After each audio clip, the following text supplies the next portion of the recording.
Good morning everybody, and welcome to your Safari Live.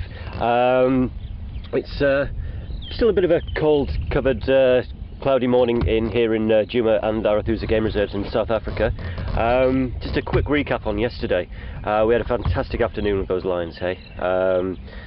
3 hours with the Nkoma Pride. There was 9 of them, all playing along, just having a bit of interesting activity. But I think the first thing we'll do this morning is we will go and try and find those lions again for you. We kind of left them towards the south of the property, so we're going to have a look down there, see what tracks we can find, and see if we can track those guys down for you. My name's Alex. On camera we have Jason. Morning. And in control we've got Vim this morning, so we're having a bit of a chop around. But yeah, it's looking hopeful for this morning. Remember, if you do have any questions, this is an interactive safari drive for you, so if you do have questions, remember to email your questions to questions@wildearth.tv or send your tweets to #SafariLive. Okay, right, if everybody's alright, let's get moving.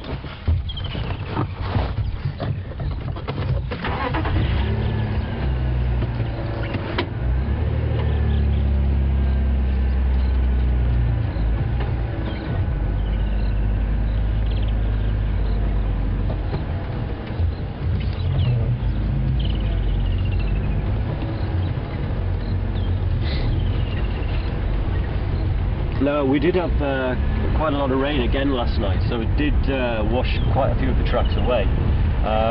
But that's quite good, because it kind of gives us a bit more of a clean slate to work with. So we can kind of guesstimate when or how fresh these tracks are when they were made. And it gives us a better kind of idea or picture of the potential locations of these animals.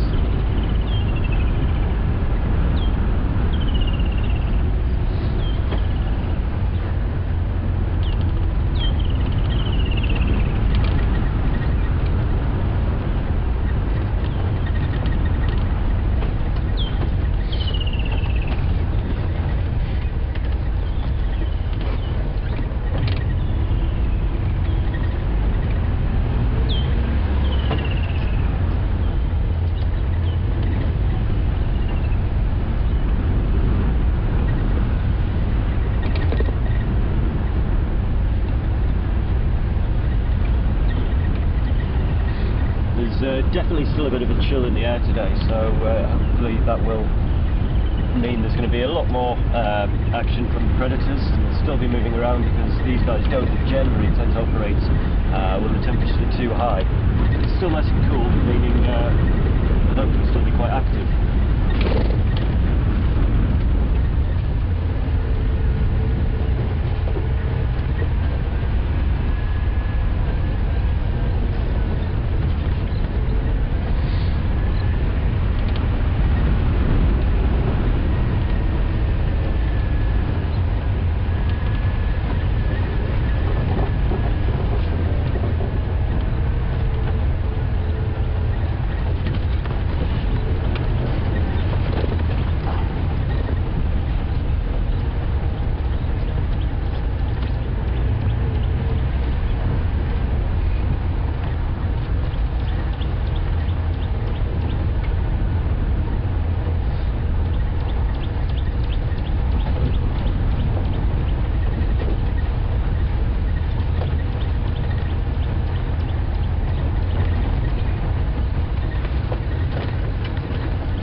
Just going past one of the places where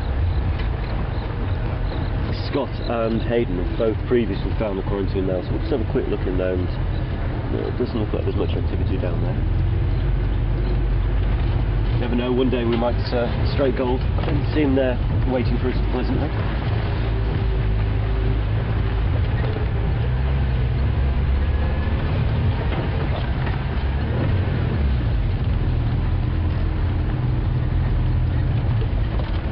Still getting used to the property, ladies and gents, so I've got a bit of a cheat sheet going on here.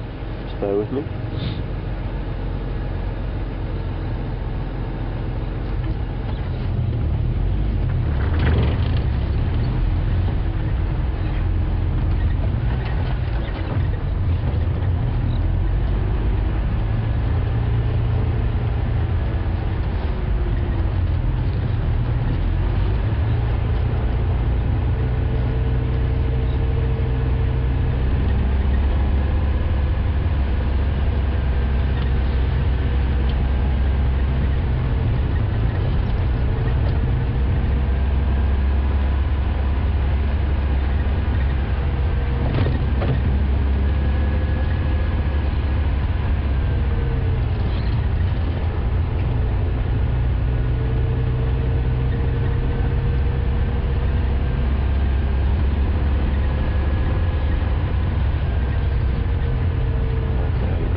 very pleasant scene just up ahead.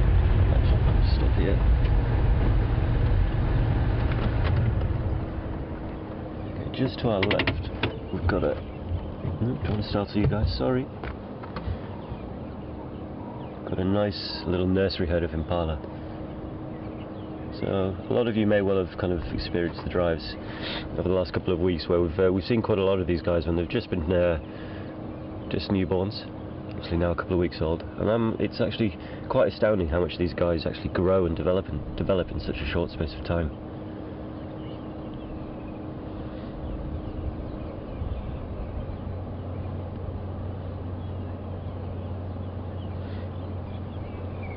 Still got bundles of energy.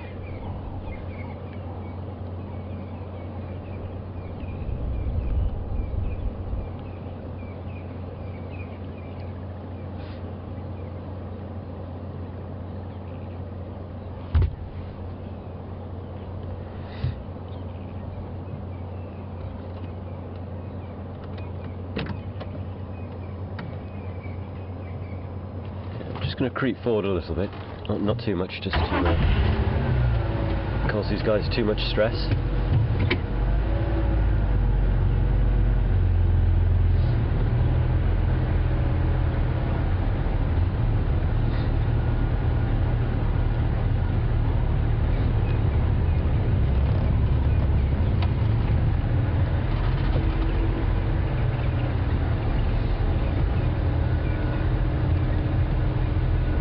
Nice little community of animals here. You've got the impala mixing with the zebra just up ahead.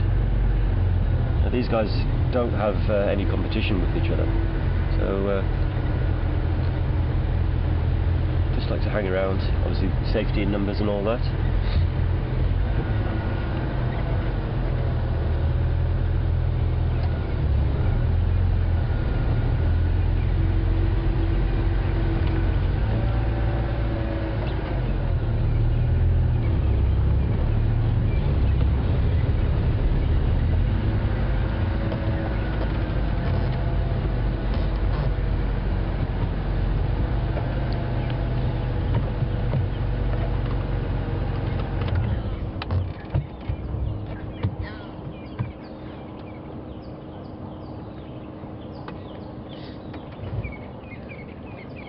Some fantastic interaction going on there, just a bit of friendly sparring.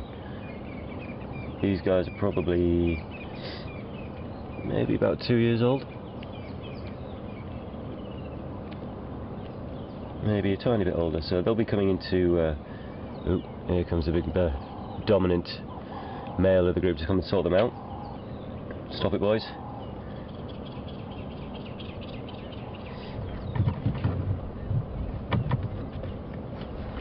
Yeah, sorry, as I was saying, those two that were having a bit of a wrestle, they're still quite immature.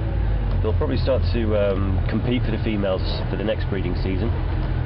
So start the ruttings in early next year. But just at the moment, it's just a bit of a playful tussle. Just getting some practice, building those neck muscles up, and just kind of also vying for just a bit of a pecking order. At the moment, so when it does come to the proper rutting season, they'll already kind of have a bit of a pecking order kind of worked out between them. But this kind of will just be for practice more than actually competition.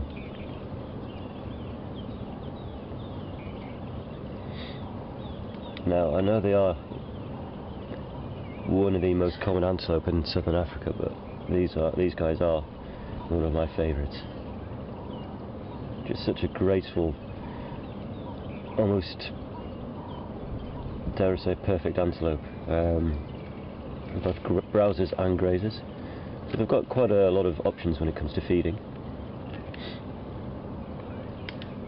And their commonality is a bit of a, I suppose, a testimony to how successful they are. There are fossil records showing that these guys have remained pretty much unevolved from a state of how they are now for at least a couple of 100,000 years. which is pretty remarkable, really.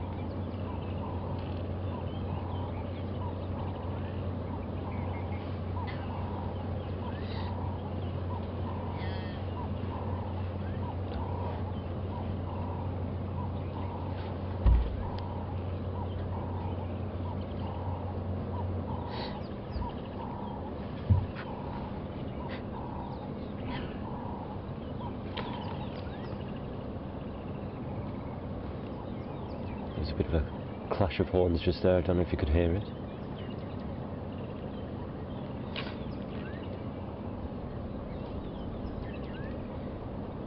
It's just a nice, lovely, peaceful African scene.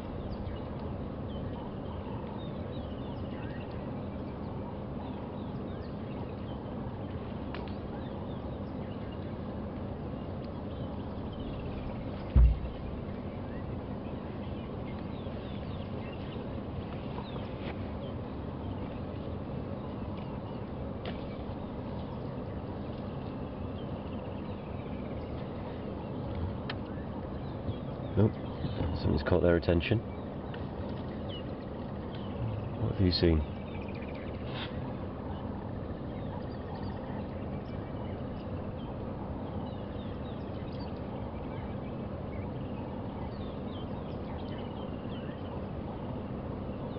That's a lovely shot, Jason.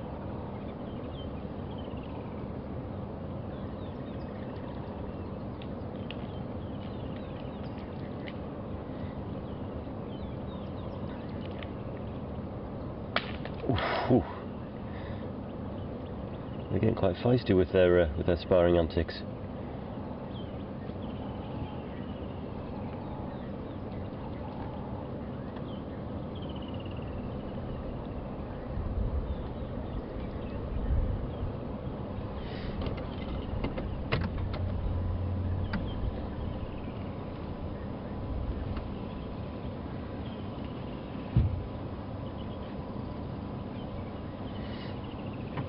I'm going to pull forward a bit because these guys seem to be moving slightly into thickets, so we'll move forward just a little bit because there is a bit of a clearing just to our left. It might give us a bit of a better angle so you guys can see.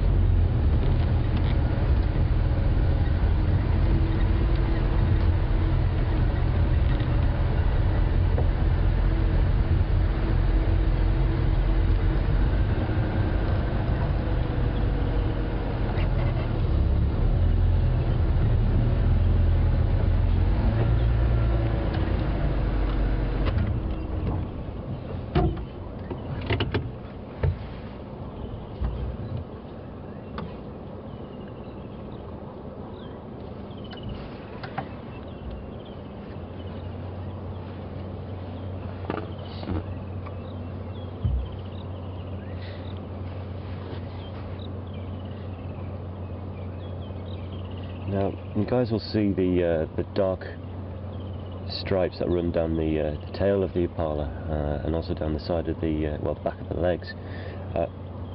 There's a few different theories about why, or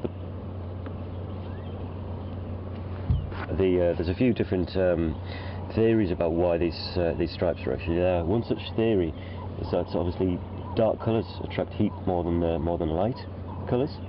So this is a good area that for the ticks to actually congregate, and it makes it a lot easier for the impala to actually collect the ticks off them if they're all in one place.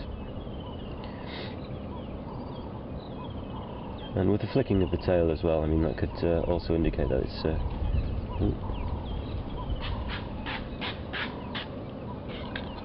bit of a warning there.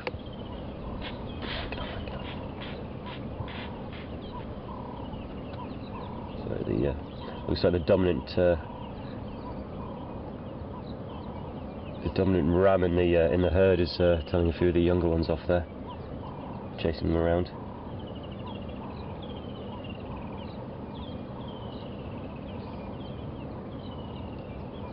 That's a lovely piece of behaviour.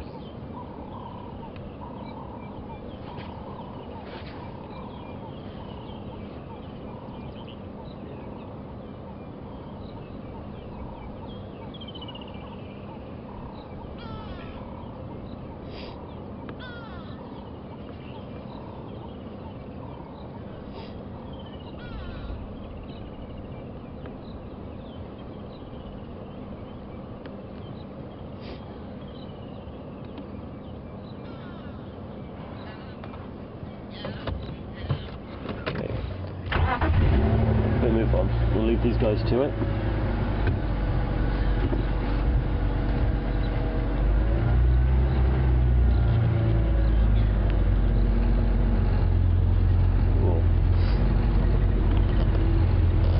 Nice bit of antelope interaction there, first thing in the morning. That was quite nice. I'm just checking the ground to see if there's been any tracks or anything of interest that's been through the area recently. There's a few different animals that have been through here. Doing some buffalo. Been a few different various antelope like nyala and impala as well. Obviously we can see there's been impala. There's obviously been some zebra, as we've seen.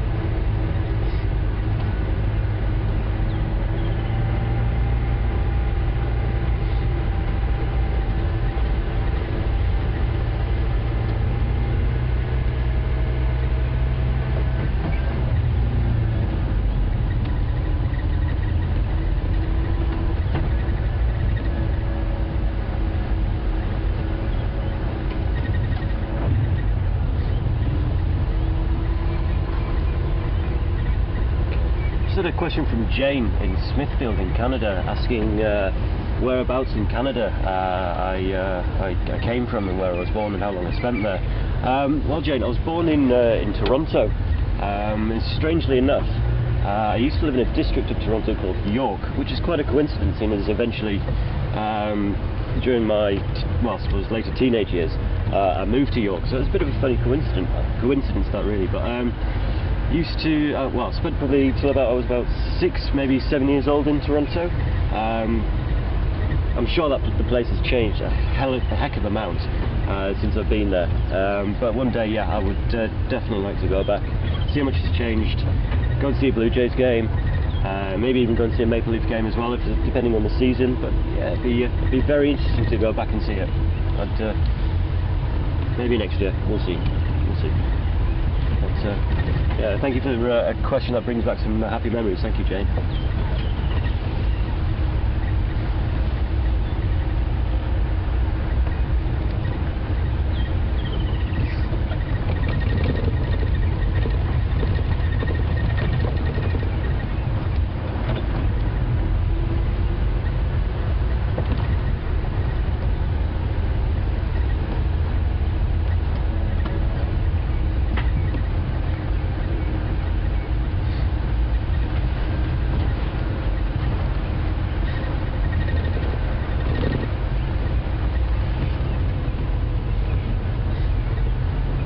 Just had a question from Patty in New York, asking if it's true that elephants, pardon me, if dung beetles have right of way.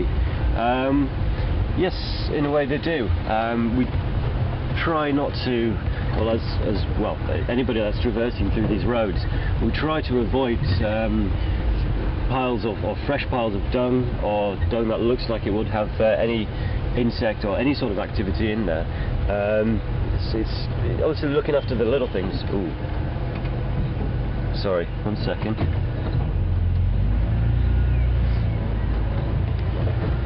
Sorry, I'll just finish your question, Patty.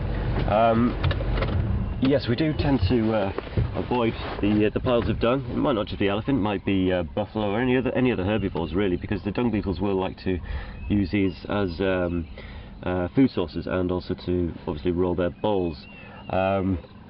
Well, we do try and avoid them because there are certain species which are endangered, so anything that we can do to help, really, we do avoid them. Especially me, I do try and avoid as many piles of dung as possible. But yeah, if we do find any dung beetles, or if I do find any dung beetles, obviously I don't think there's that much of an opportunity to find that many today, because it is quite cooler. They tend to prefer to operate in slightly warmer temperatures than this.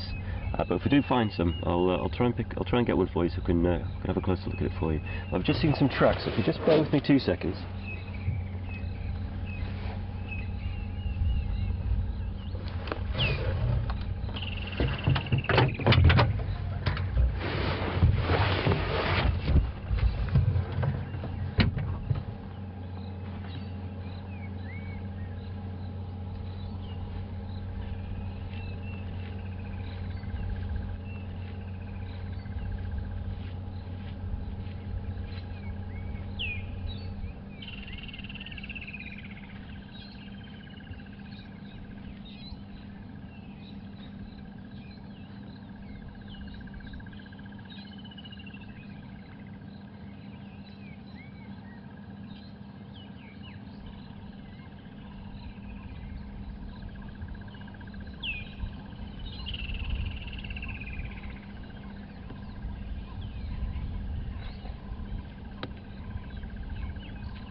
Okay guys, I'm not sure if I'll be able to pick it up too well.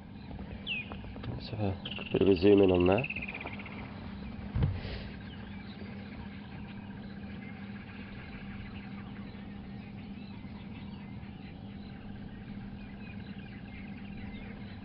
These are the tracks of Mr. Whiskers. These are lion tracks. So it looks as though we've had some lion action in this area. It's kind of roughly in the same sort of vicinity-ish of where we were last night, where we finished up. But these tracks seem to follow the road down towards, there is a dam down there, so we're going to have a look down there. And we'll see what we can see, and maybe be able to, if we're very fortunate, it'll still be down there. If not so fortunate, there won't be, but hopefully we'll be able to find some tracks and continue to follow them.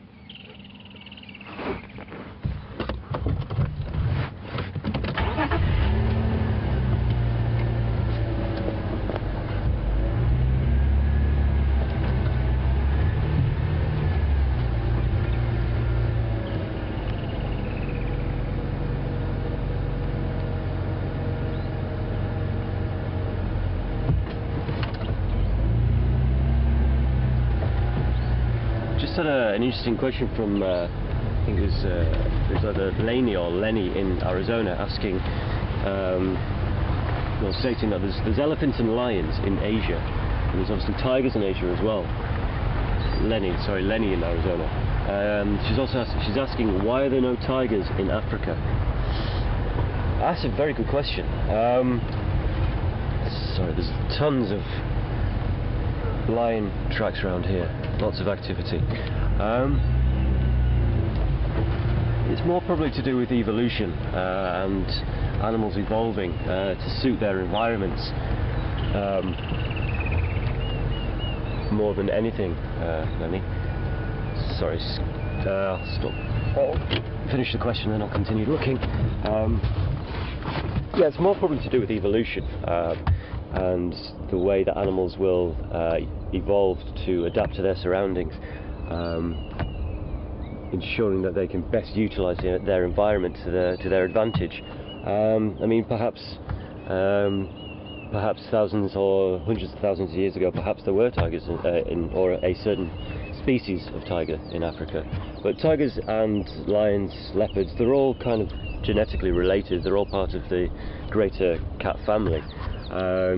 So I think it's more to do with the actual development of species into different niches, which is probably the main reason why there are no tigers in Africa.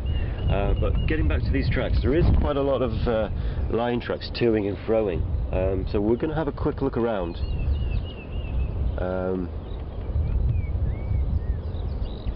And see what we can see. We'll just drive around the corner first of all.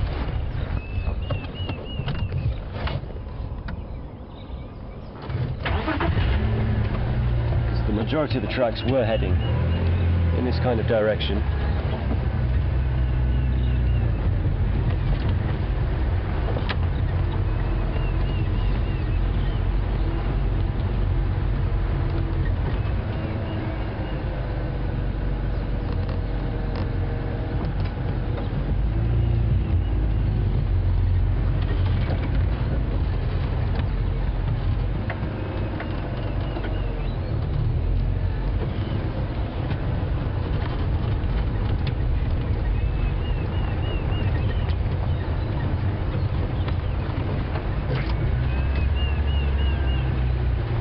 Had a comment from Teresa on Twitter, just saying that she gets quite nervous when either myself or any other of the guys get out of the vehicle. It is maybe perhaps slightly risky, but we do ensure that we're not putting ourselves in any unnecessary risk. We're always checking the area, just to see if we can see anything, or if there is anything that we can hear which could pose a possible threat. I mean, if say for example there were elephants or buffalo, or any other species actually within the area, or within a very close vicinity, there was no way we would actually get out of the vehicle. I mean, personally as well, even if there are zebra, antelope, anything like that in the close proximity, I wouldn't get out of the vehicle, because you're kind of breaking a bit of a barrier with them. Because the animals, they see the vehicle, they trust the vehicle, but as soon as they see a human, that's when they'll feel threatened. But we always make sure that we're not putting ourselves, or even people such as Jason or any other camera people, or even when we're driving guests, we're always ensuring that we're not putting them in any unnecessary risk, because at the end of the day, we don't want to cause harm or agitation to the animals. So as long as we can try and reduce the impact on the animals' behaviour, and it's fairly commonplace for rangers to actually get out of the vehicle and just have a good look around. There's certain things that when you get close up to tracks, or to any sport really, it can give you a better idea of where the animal might be going, or how fast it might be travelling. And sometimes being sat in a vehicle, you can't really get down and appreciate those sort of finer details. But thank you very much for your consent. Thank you. Alright, I'm just going to consult my map. 2 seconds.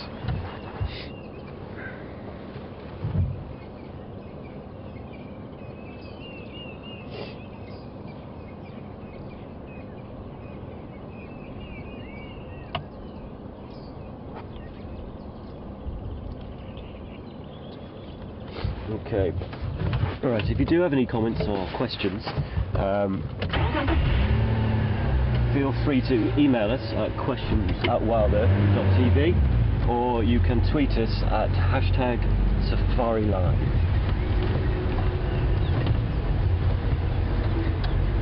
It's not just questions, it's any comments.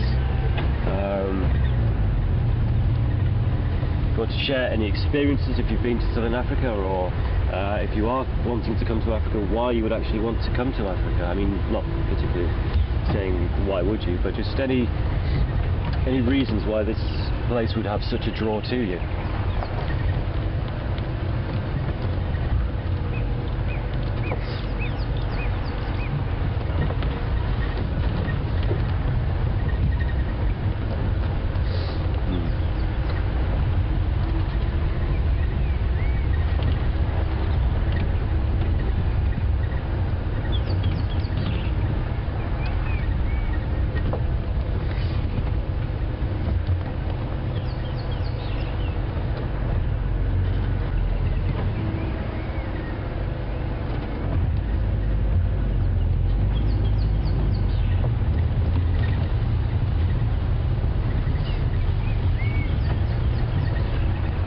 A question from Kim on Twitter, asking how long I've been in the safari or the guiding industry.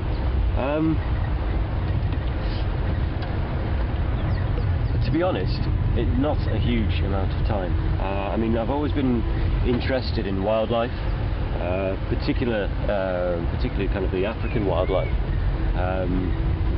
Previous to coming to South Africa to do my guiding qualifications, I spent quite a lot of time with various wildlife projects, which are helping with the preservation of various endangered species, such as the wild dog. But that was more kind of down in the Natal area of Southern Africa. But being probably in the actual guiding industry, probably for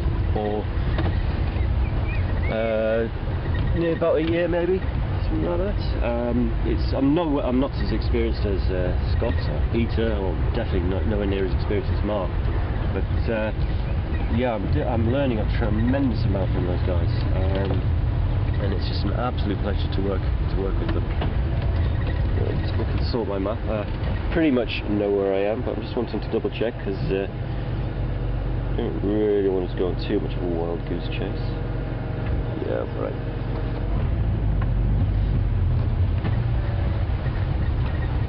Okay, we're just going to go through a bit of a dip here, guys. If I do lose the signal a bit, I do apologise.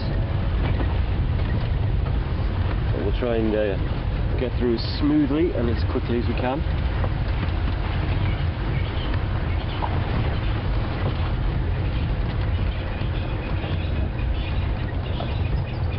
There's a few birds alarm calling up ahead, so that could be an interesting sign.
Sorry Teresa, I'm going to have to make you nervous once again, just bear with me.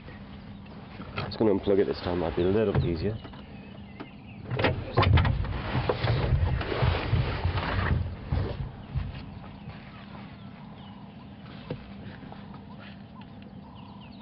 Excuse me 1 second.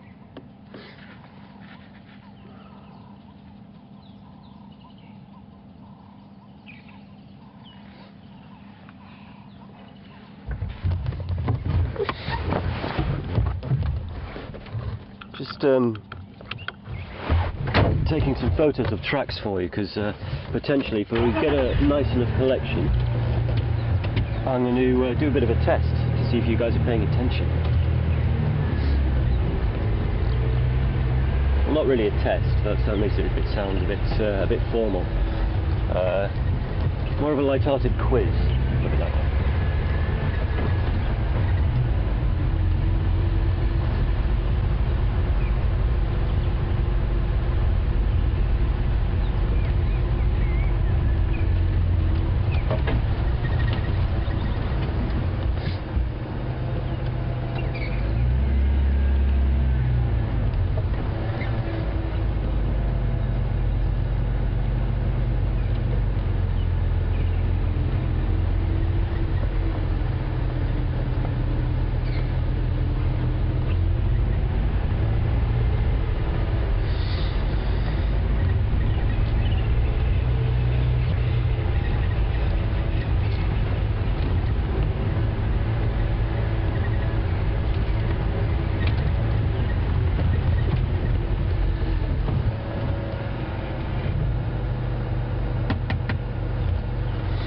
These lion tracks are still padding up this way. There's also a few tracks of other animals as well.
quick turnaround.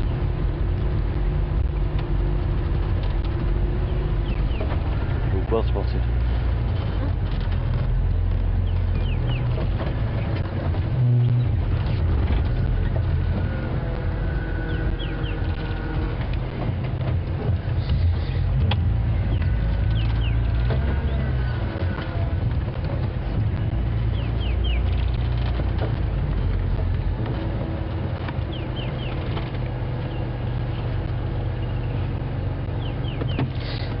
The tracks seem to be coming from that direction.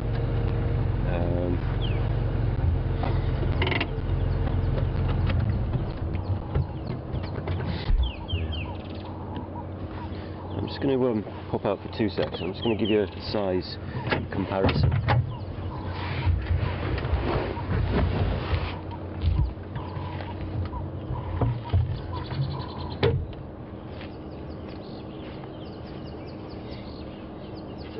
Kind of see how big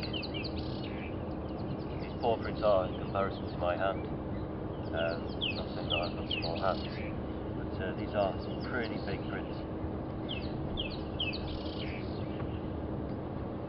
Just trying to determine which direction they actually went in, because they've kind of followed down the road that we just came down, and we turned left down here.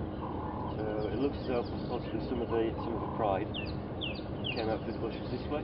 Probably followed that little bit of a game trail that's cut through those bushes and came across here. So just bear with me, I'm just going to see if I can pick up any other signs. If they went this way, fortunately, they've gone to where we can't go.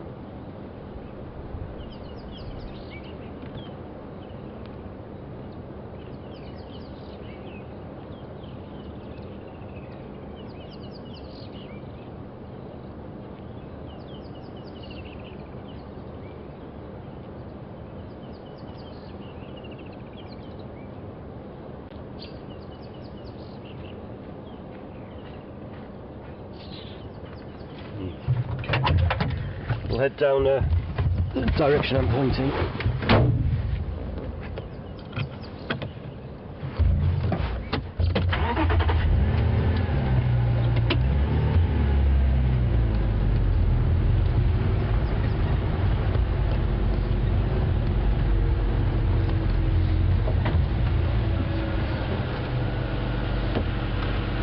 Morning mate, how you doing? Morning, how are you? Good, you? Oh, great, Good. How are you guys doing? Pretty quiet. Some nice impala rutting action, some sparring action. Tracked the nyala down this track.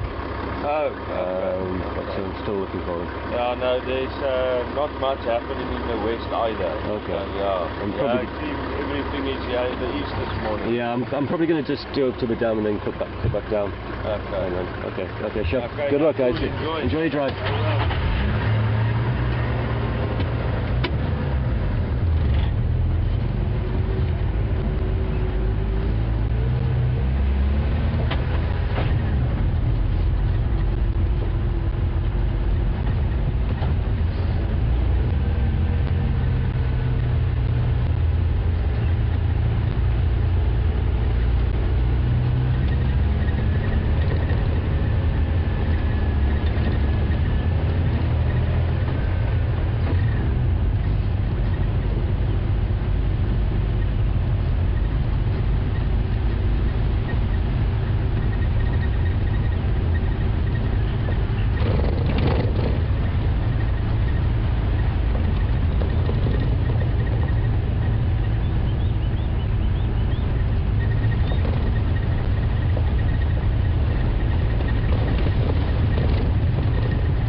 Substrate here is quite different to the ground that was back there. This is still quite a lot. This is a lot more sandy, and a lot of the moisture has kind of. It's not retained the moisture as well as some of the more clay-based soils that were just slightly back to the east of us. So I just keep seeing. Well, I think I see tracks. Stopping just to make sure.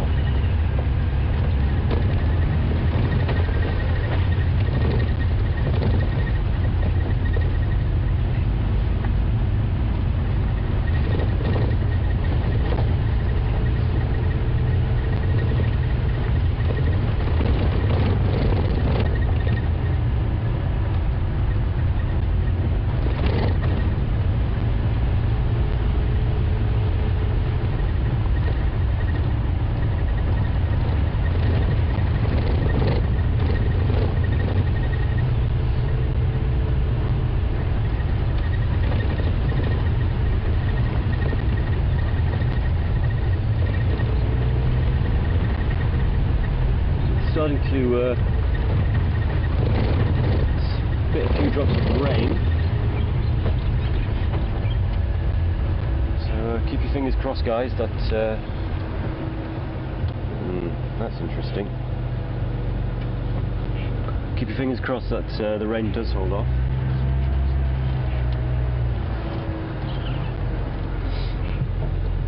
Okay, I'm going to do a loop up to one of the dams.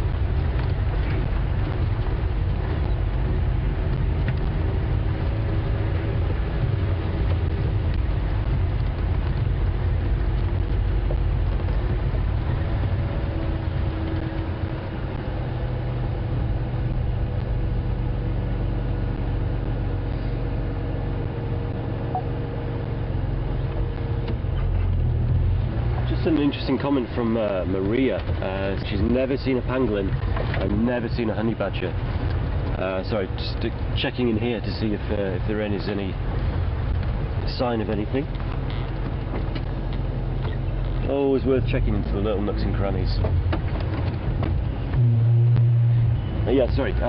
Maria's said that she's never seen a honey badger or a pangolin. Now, Maria, I've never seen a pangolin either. Love to see them. I think they are pretty rare to actually get a good viewing of, a good sight of. And as for honey badgers, I've only ever seen 2 honey badgers in one sighting. So I've only actually had one sighting of them, but it was a fantastic sighting. There was myself, Jason, Mark, and the other person escapes me. I think it was it Scott or was it Brian? It was Brian that was on the vehicle. We were going to switch off one of the repeaters that helps broadcast our signal to you guys.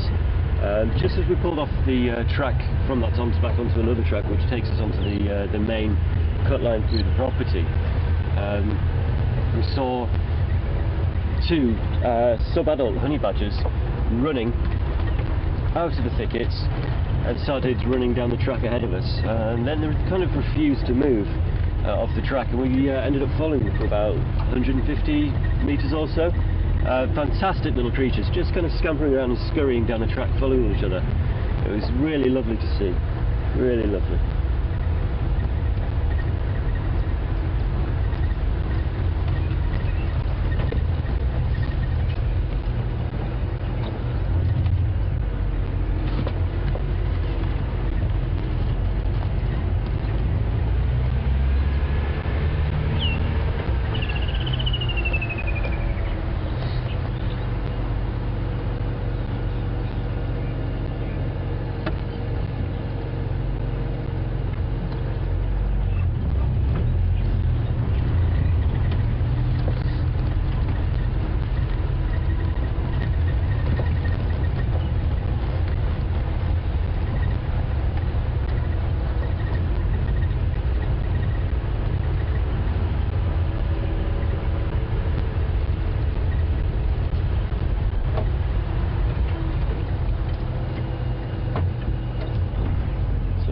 I think I've seen something, just bear with me while I double check.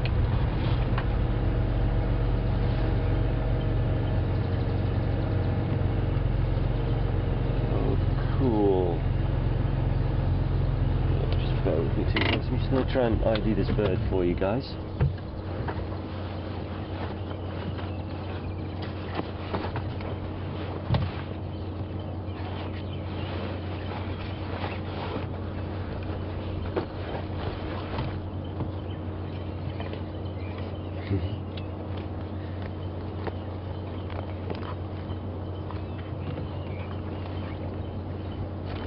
Do you want me to? I can't really pull in there, it'll probably fly off.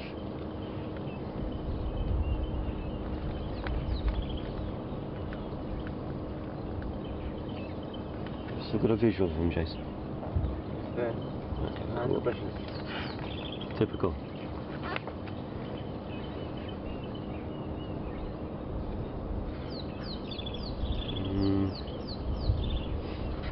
I'm just trying to, 'cause it looked quite juvenile to me, and juveniles look a lot different to their adult forms, and I'm still learning my birds. Some birds I'm okay with. I do like raptors, but this guy just foxed me for a second. Just trying to get a visual on him.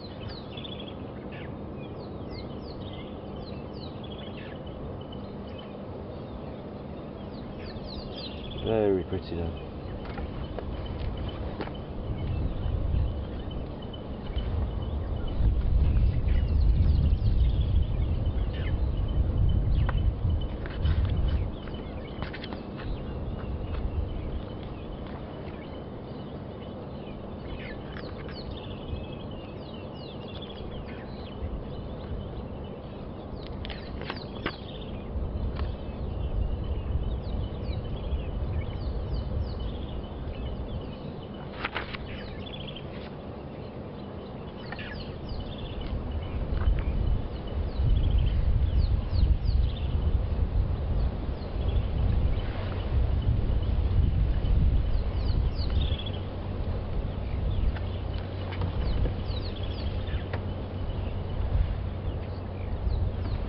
So if there are any birders out there and you think you know what this chap is, feel free to lend us a hand.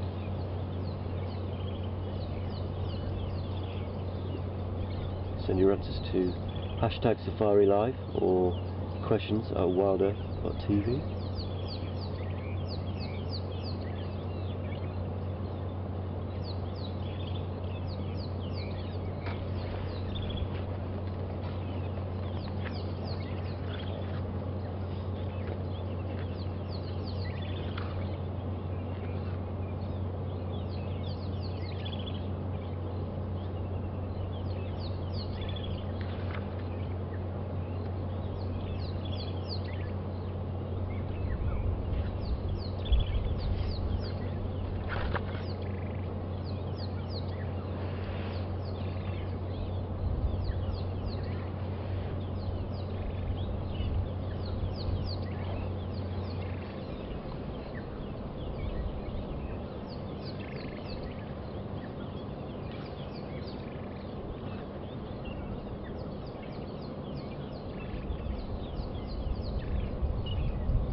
I think I've narrowed it down to a couple,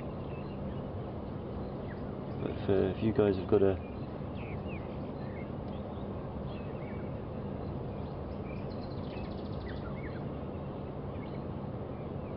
okay, a couple of answers coming through. Some saying it's a black kite, some saying it's a steppe buzzard. Just have a quick look with me, and my worker will just do a quick comparison.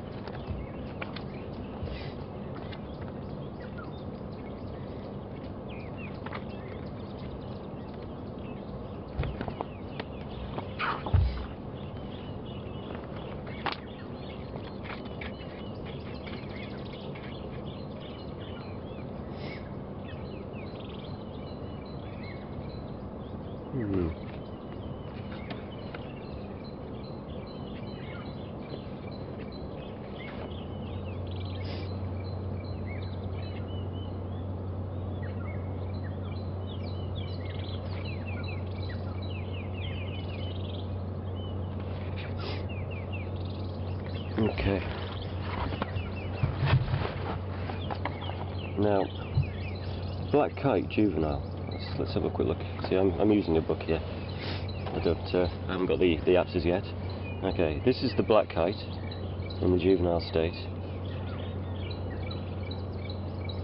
and then the other one, just flopping around in there, and the other one was the steppe buzzard, I believe, which you can kind of see there, but personally I'm not too sure if it is the steppe buzzard either. I'm thinking it's more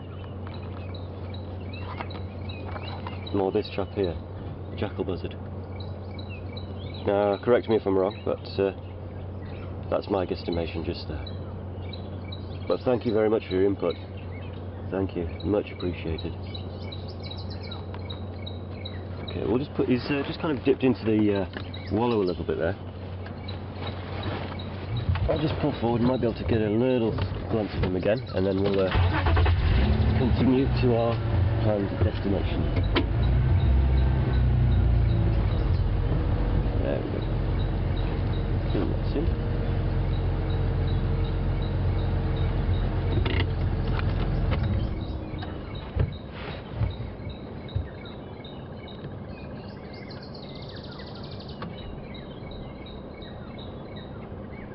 Such a pretty bird. Just foraging for potentially some breakfast.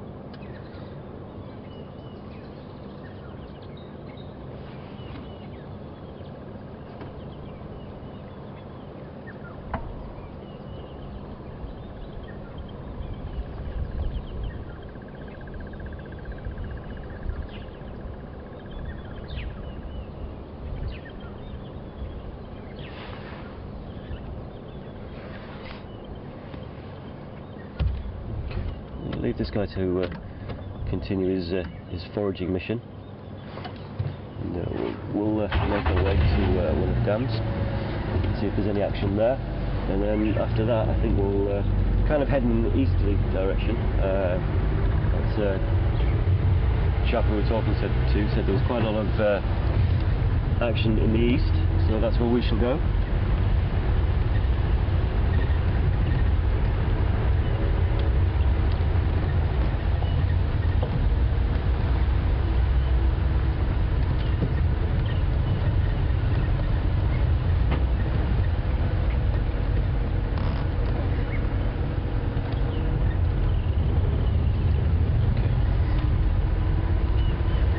Had a comment come through from RC saying that's just 100%.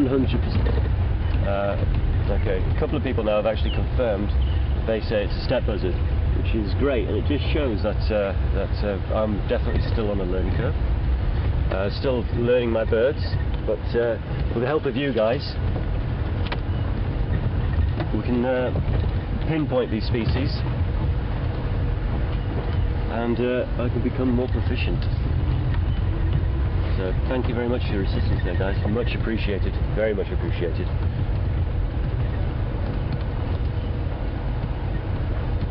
Oh. And if you look to your left, guys, we found a unicorn.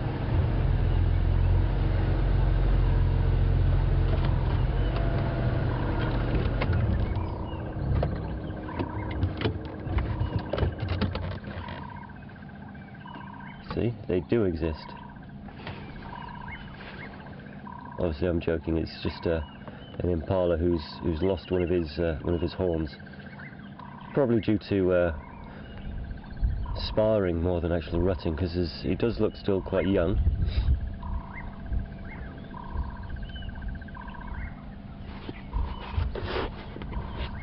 But losing one horn, it won't impede him too much. He'll still be able to have good tussle.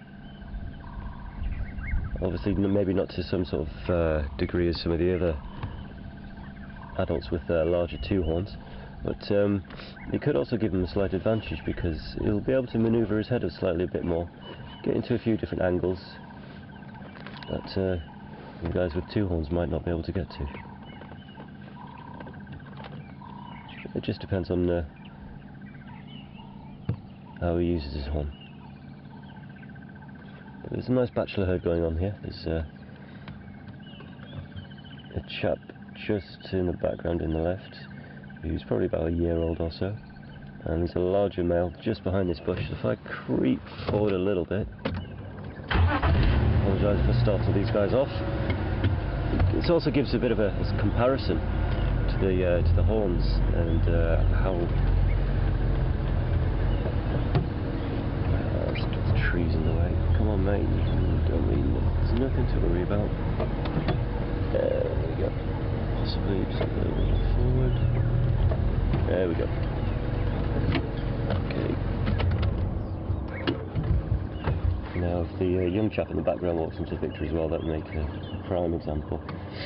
So you can see that the guy with the one horn, it's not quite as developed as this guy here.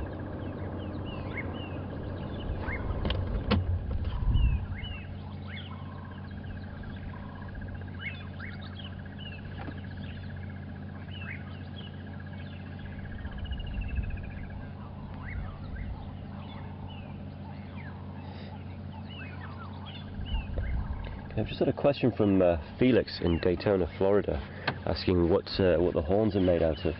They're comprised usually of two things. They've got a bit of a bone central construction because they are attached to the skull, and then on the outside it's keratin, which is a chemical which is the same sort of compound as your hair and fingernails, which obviously in a slightly different state, but essentially it's the same similar material to what your hair and your fingernails are made of.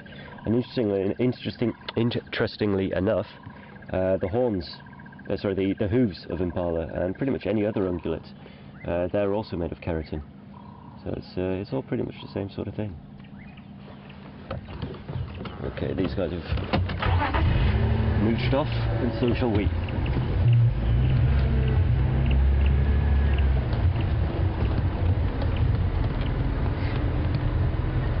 Just had a question from Leandra asking if that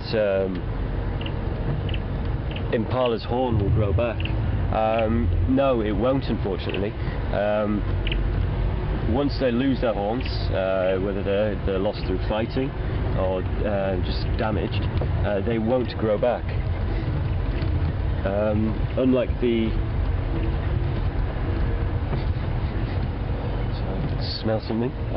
Unlike deer, who basically lose their horns and regrow them every year, antelope do not regrow their horns.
Saw some mongoose tracks down there, some quite large ones.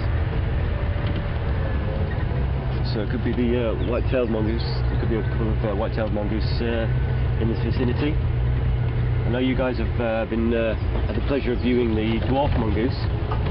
Fantastic little creatures. Very sociable animals within their own group.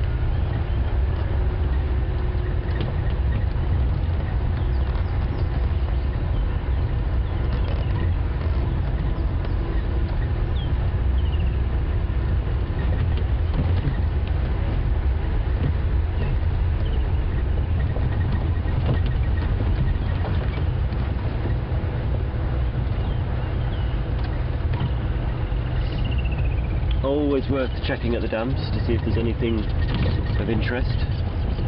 Just pull up on here.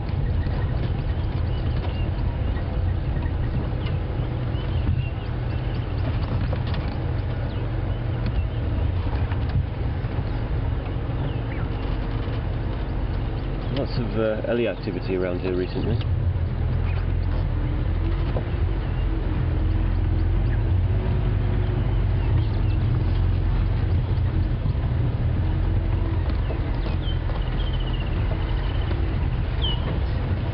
try and avoid piles of dung so we don't squish any busy dung beetles.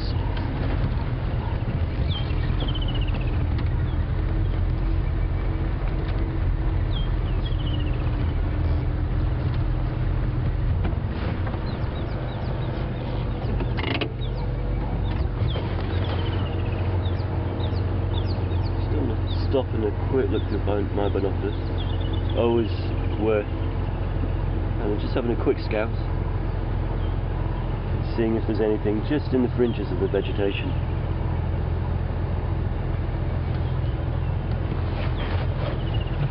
It's pretty quiet here this morning.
Now,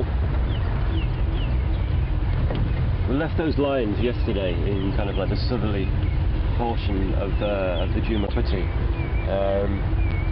Trying to pick up their tracks from last night. They did kind of loop down towards the main road, which we followed the tracks down to, and did kind of pick up some more tracks, which kind of indicated that they went possibly in a southerly direction from where we were.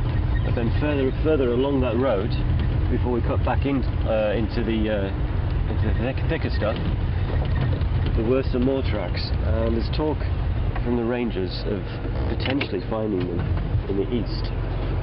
So I'm just trying to negotiate our way around and pick up maybe some more tracks as well, and just to find out exactly where they are.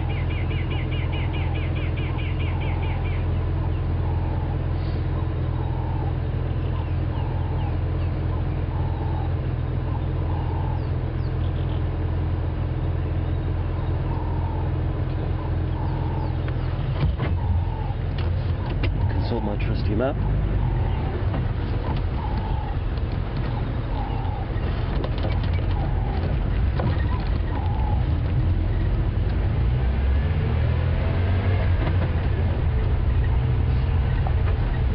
Now, if we do come across these lines, it would be very interesting to see if they made a kill during the night.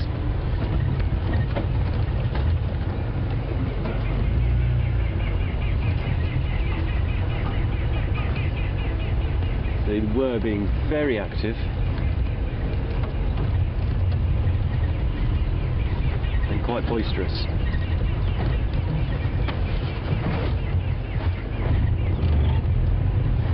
And a few of us were talking around the dinner table last night, saying that we're pretty sure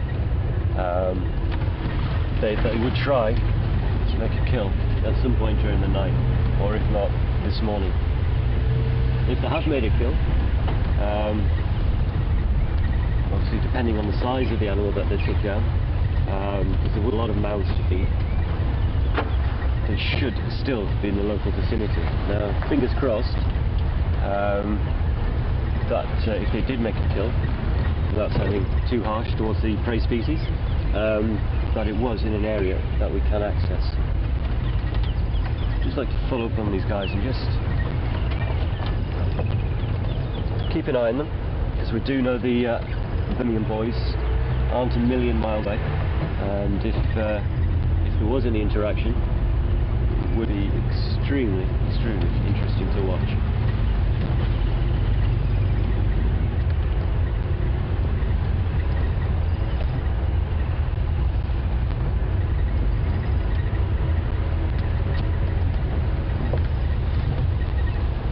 Now, I'm not sure how many of you have actually been watching the broadcast since WildEarth started again this year, but if you have, you'll be aware of how much the vegetation has actually changed in the last 6, maybe 7 weeks, from being quite dry and yellow to now this vivid shades of bright green as the waters and the rains have started with.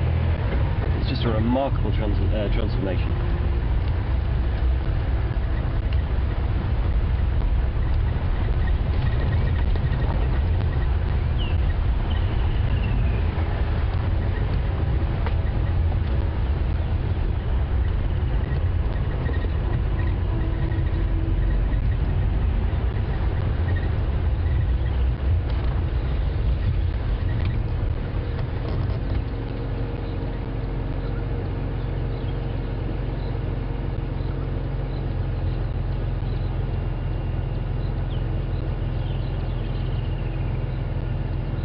Bear with me.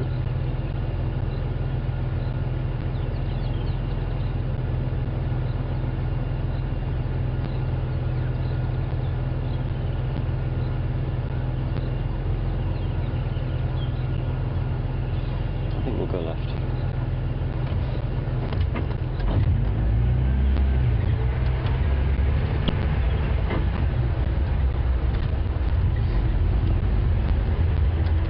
Just from Sherry asking which pride we're looking for. Let's say I saw yesterday. It's in Coro Pride, I believe is how it's pronounced. I'm still kind of getting my tongue around some of the pronunciation on words. But if I pronounce it right, it's in Coro Pride. So it's consisting of 9. They didn't have to be.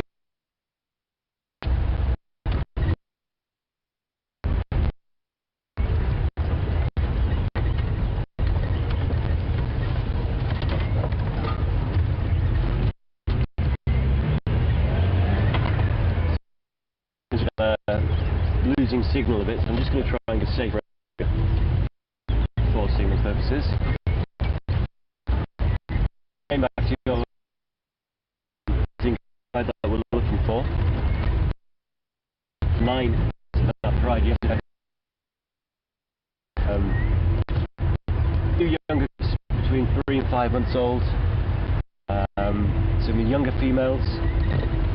One fairly large sub-adult male who is on, so he'll start to branch out on his own.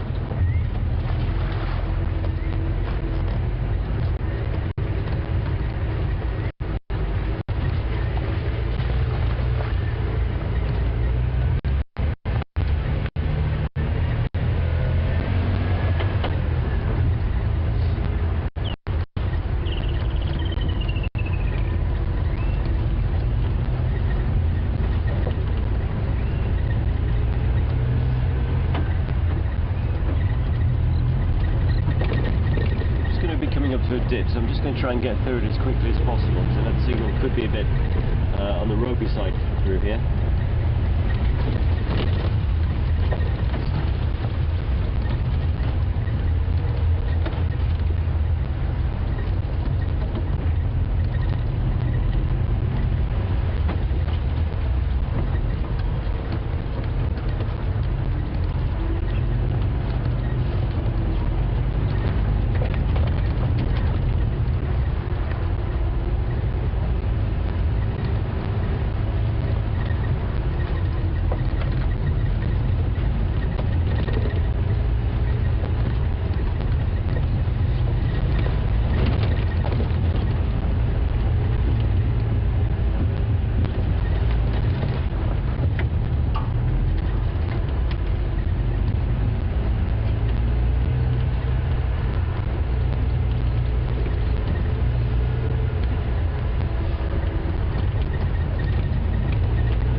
quite a lot of buffalo tracks around. So maybe a large herd came through here at some point.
As we're driving along, we can see quite a few of the smaller waterholes or pans filling up. There we go, that's 2 seconds. You got them? Just down in the thickets to our right. Just out of the corner of my eye, just spotted a little bit of movement. And there we have, oh, she scampered off. So you can get this chap. It's a mother little lamb, nyala. Now there is a big male there. He'll be the dominant one of the group.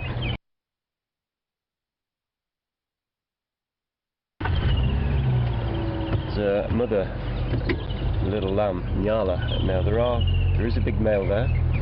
He'll be the dominant one of the group. And just following up behind him, we've got the rest of the herd. Fantastic markings and colorations. All adjacent to pan. And you can see the difference in the markings and the colorations on the coat.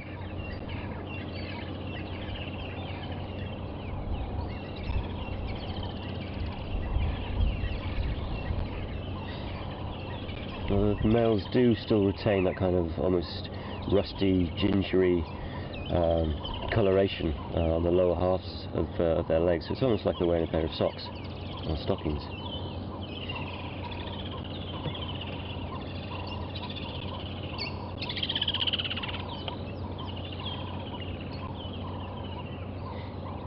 Now, if you guys will notice, he's got almost like a shaggy stripe that runs down his back.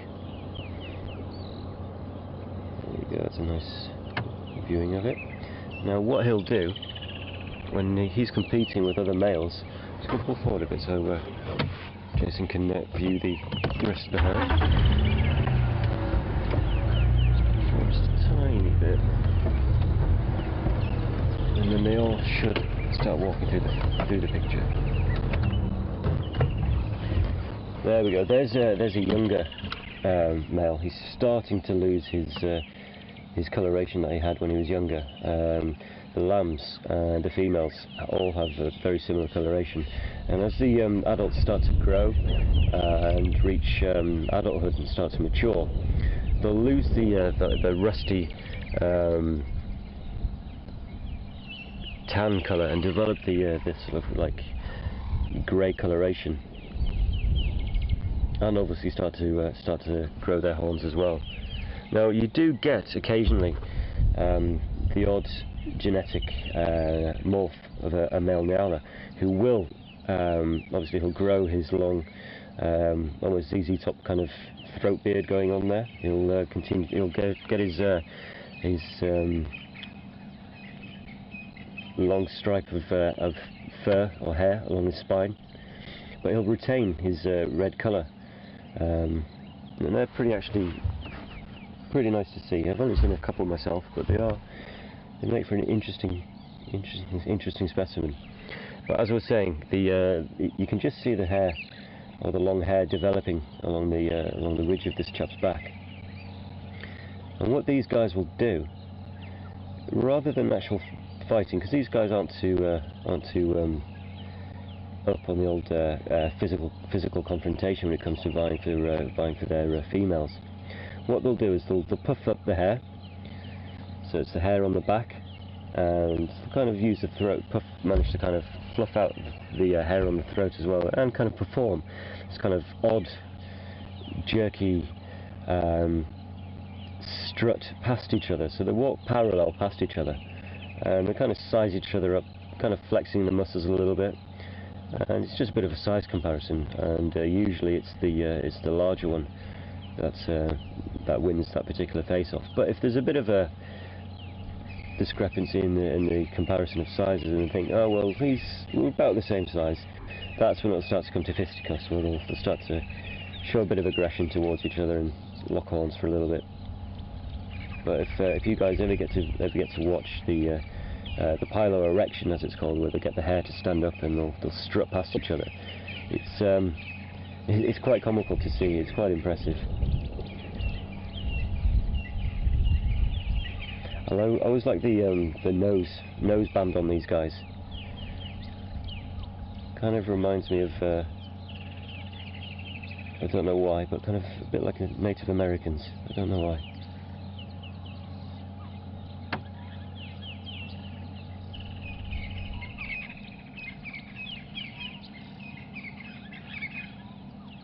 Just chewing his way through, picking off some of the younger, more tender shoots from the bushes and shrubbery that's growing through.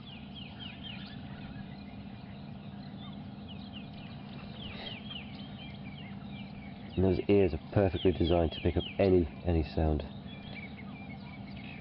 Omnidirectional, which means they can use those ears and point them in any direction to help locate and pinpoint those sounds.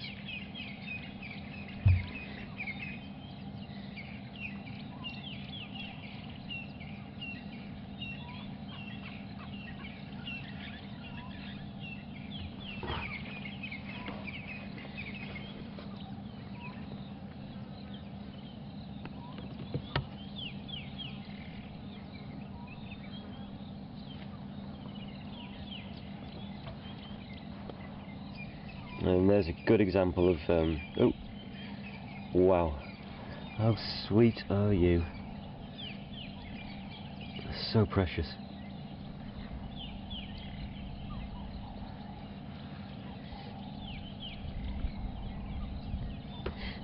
And quite appropriately, the area of the property that we're on is actually called, the actual area of the property that we're actually sat on at the moment is Nyala Road. That's quite a coincidence. But yeah, if you have any questions, feel free to ask them, send them to questions@wildearth.tv, or you can tweet us at #SafariLive.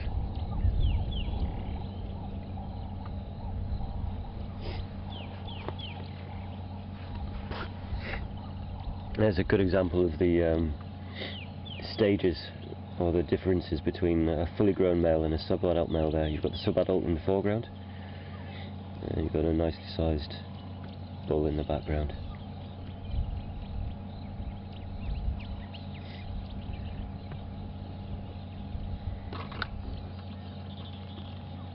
Okay, right, I'll leave these guys to have continue foraging for their breakfast.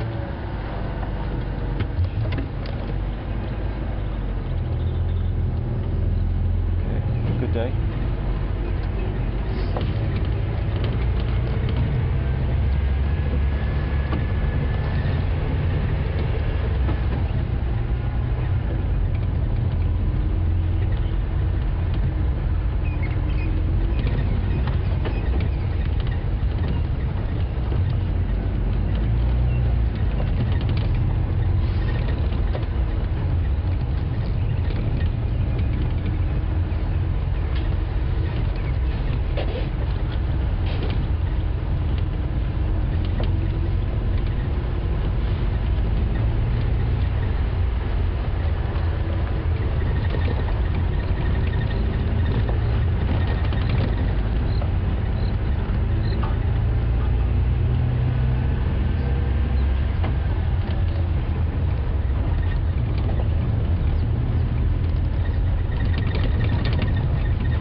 side of the road.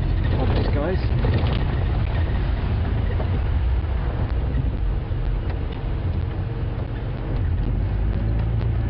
Always worth checking the gullies and the dongas that run alongside some of these roads.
Might help get up there.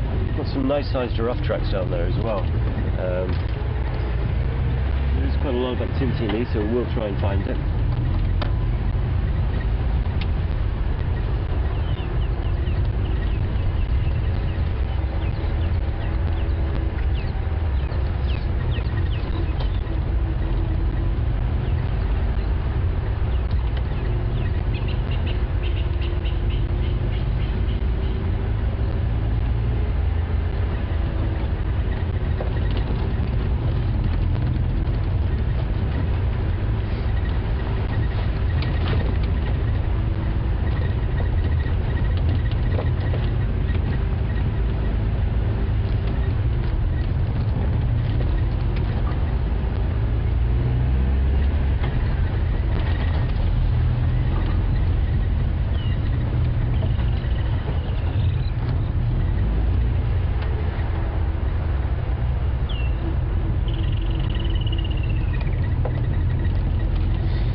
Well spotted, Jason. I was too busy concentrating on tracks, but Jason has found you something that's quite husky and dusky.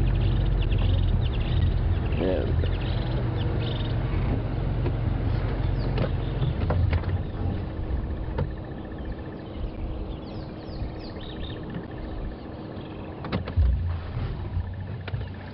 Good morning, mate. How are you doing?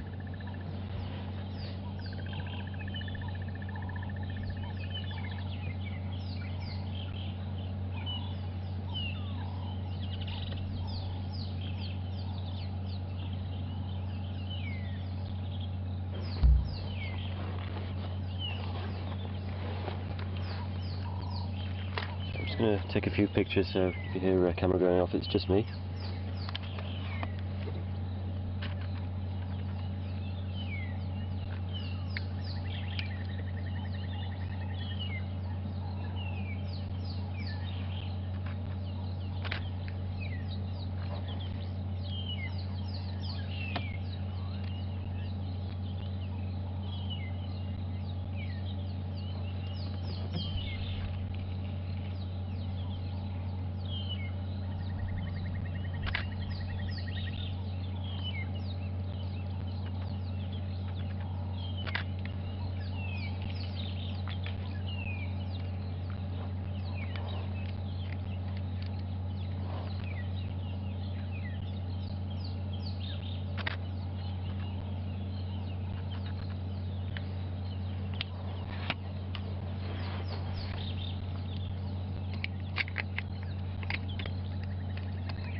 Sorry, VM, could you just repeat that last one, please?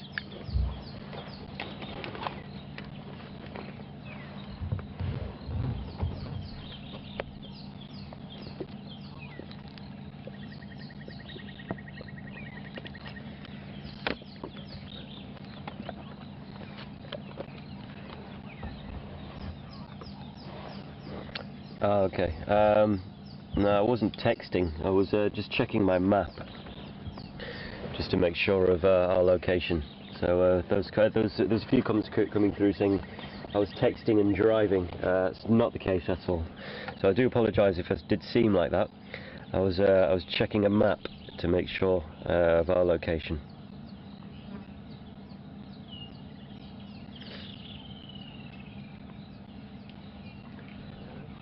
Okay, sorry. Ooh, bit of a head shake there.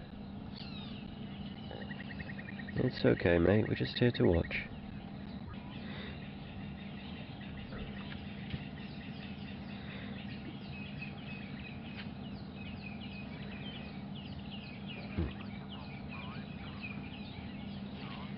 You're okay, boy.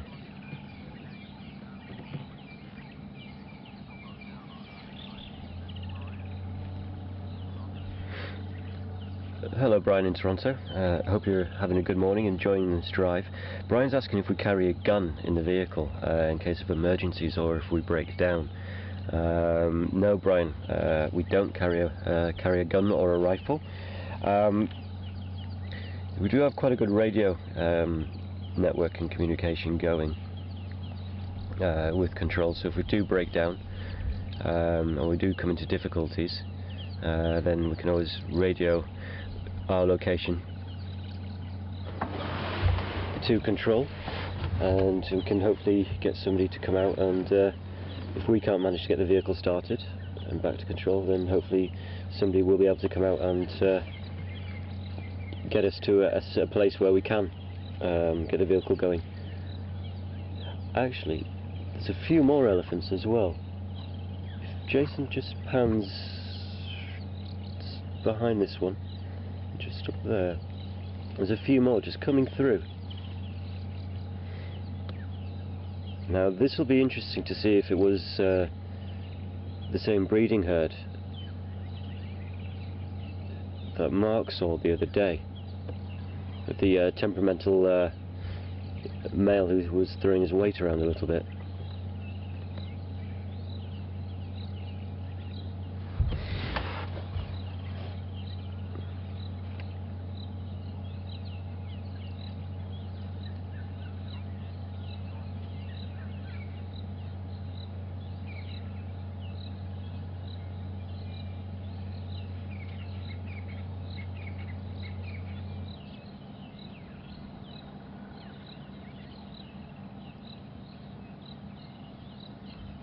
Just a couple of comments coming through saying they were joking about the texting thing. They were joking about the texting thing. Now I just wanted to kind of stress that we do, obviously, just wanted to make you aware that we do, take this very seriously, and road safety is obviously very paramount. Don't really want to set a bad example. So if it did look like we were doing it, yeah, I do appreciate the humour in that, but just wanted to clarify that in case there were any people watching that thought we were doing such things, that we definitely weren't. But yeah, sorry, I may have got the wrong end of the stick of that one. But apparently there's a question coming through.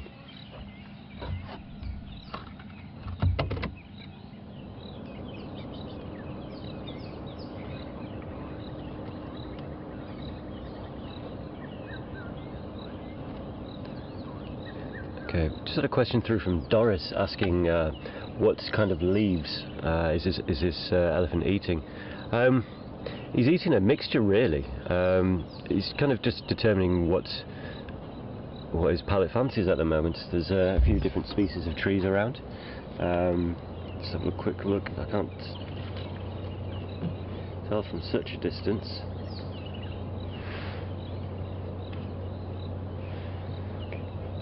I mean, the one he's chewing on at the moment, that's a large fruited bush willow. But there are a few different species in the area of trees.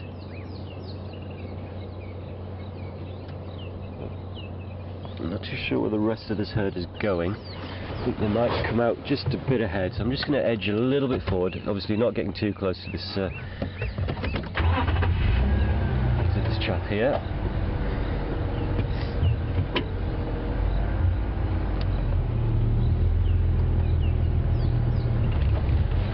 As we approach or get a little bit closer, he's probably going to give us a bit of a turn and a bit of a head shake. But we're going to hopefully stop before that. Don't want to antagonise him or make him feel like he's under any pressure whatsoever.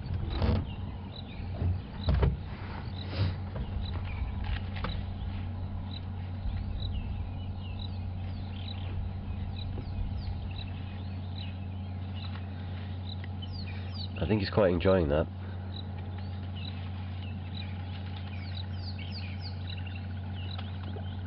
Go on, give it some welly. You see how he's using the combination of his trunk and his tusks as tools.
Okay, there's a lot of people asking where Scott is. Scott's at a wedding in Cape Town. I believe it's the wedding of a friend that he used to work with up in this area. I'm not too sure of the person's name, but I'm sure he's having a very good time wherever he is, and he'll be back in a couple of days' time. In the meantime, just I'm helping out with a couple of the drives. I'm usually sat in the control room doing the directing, where VM is today. But I'll also, as the weeks progress, just assisting both Mark and Scott on their drives, not just from the control room but in the vehicles as well, just to give them a bit of a break. It's doing lots of drives, as fun as they are and as exhilarating and as entertaining they are, and just as, I suppose, as educational they are as well. It's just give them a bit of a rest. So hopefully if I do a good enough job for you guys, I'll get to spend a bit more time with you in the vehicle.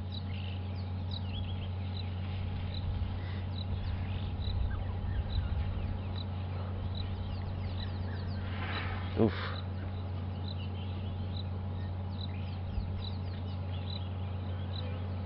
Got his face very deep into that tree.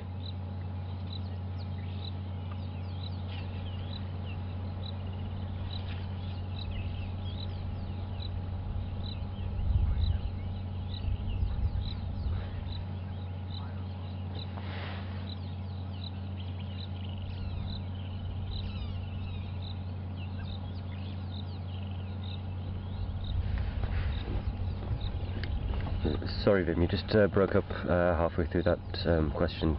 Got the majority of it. Could you just repeat, please?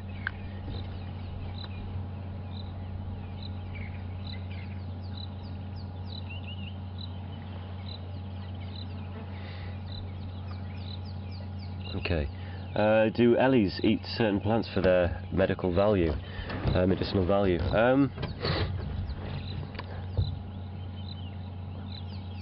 I'm not too certain, to be sure. I mean, they will know that certain plants contain different nutritional values that they'll need, but for the various medicinal purposes, potentially it is always a possibility. I'm not going to get too close to this chap.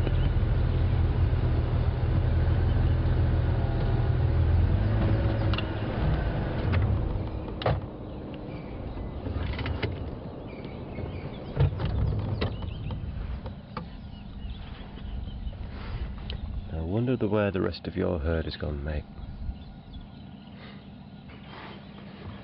Just meandering through the bush.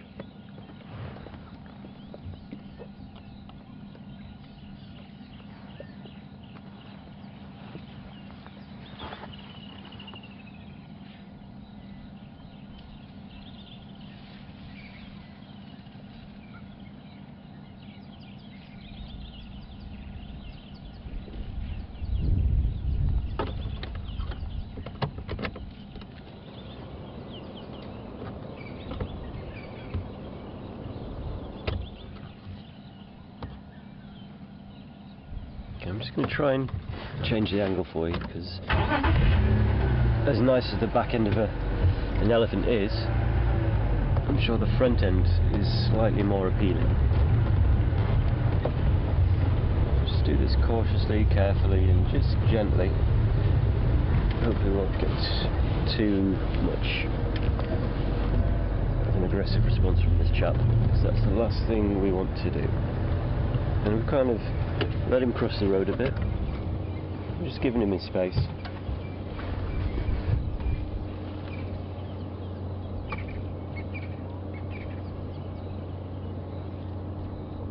Just letting him know that we don't mean any harm to him whatsoever.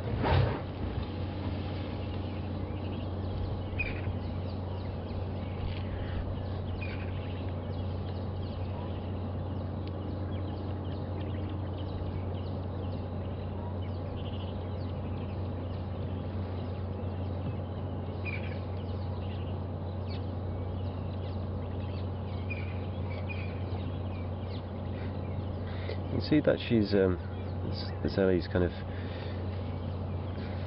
bit of false feeding at the moment, just kind of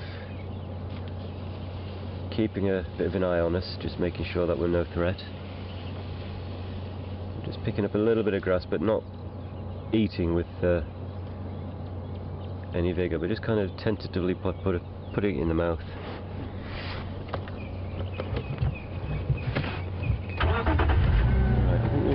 Push forward a little bit because she's moving, or this Ellie's moving into the undergrowth a bit. Did see signs of movement of the rest of the herd on the opposite side of the road. Was kind of expecting them to come out in the same sort of vicinity. That didn't happen.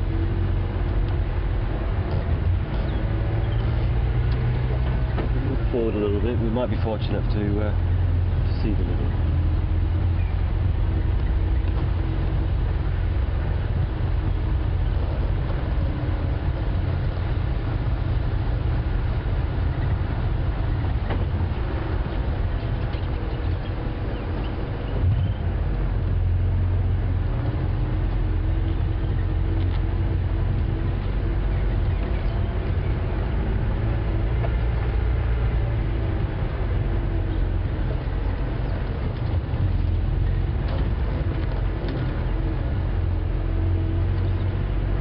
Question from Anna Marie asking if when an elephant does its trumpeting call, if it's an expression of anger. Tree squirrel in the road, scampering up. Let him get out of the way. Not necessarily, no. It's more of a loud vocalization, just to kind of show. It's probably a bit too quick for quick there. More of an expression of kind of an excited expression, so not necessarily angry, but just more of a heightened sense of, I suppose the best word I can use to analyse it is emotion. So it's not like a low grumble rumble noise that we can hear. It's just more of an excited, or yeah, I suppose excited type of emotion. So not necessarily angry. It's, I've seen elephants when they're in swimming in a pan, trumpeting as well. Obviously there's nothing making them angry, they're just kind of vocalising their emotional state as such, showing that they're enjoying it. So it's not necessarily an angry sign at all.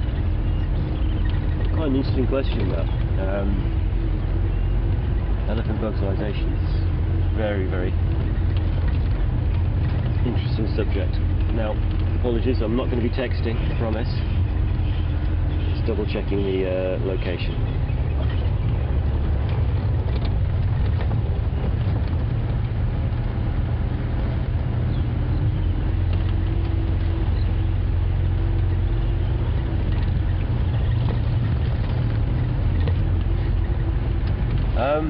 A lot of people asking what do I do or what does the team do in between drives, between the morning and afternoon drives. I'm just going to double check my map again, and if we take naps. Some of us, you know, we don't nap all the time, but some of us might take just an hour or so just to kind of recuperate, because these early morning starts, they do take the toll after a while, and it does kind of affect your sleeping pattern. I mean, usually most of us are getting up when we're doing the drives, get up about 4:15, so we're ready to leave at 5 o'clock, so we can get here, get everything ready, get sorted for 6, so we're ready before 6 o'clock. Then after the drive finishes, we'll often go grab a bit of breakfast, just chat about how the morning went, if there's any areas that we think we can improve on, or just... Ooh, hello. Interesting. And just kind of see how we can bring a better experience and service to you guys. And if there's any technical work that needs doing on any of the masts, or any work that needs doing on the vehicles, or anything that needs researching, that's our opportunity to do all this behind the scenes work in between the drives. And then also gives us a bit more time to prepare ourselves and prep, make sure everything's up and running as best as we can for the afternoon drives for you.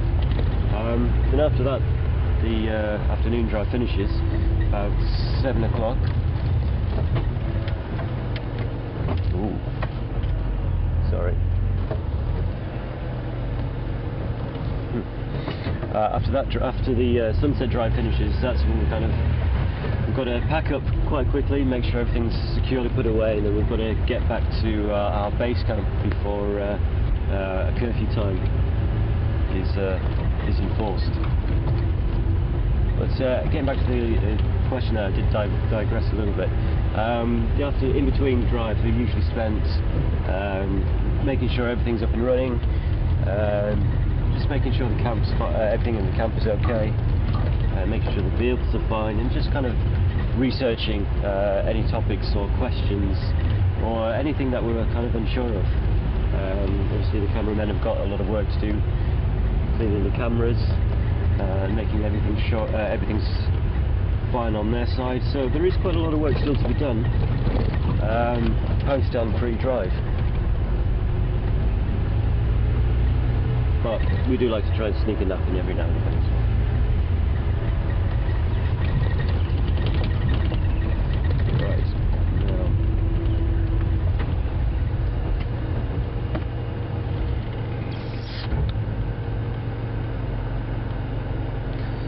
Okay, I'm going to ask a very serious question here, guys. Do we go left or right? If you want to send us a tweet, tweet us at #SafariLive, and whoever comes through first at left or right, we'll take that direction.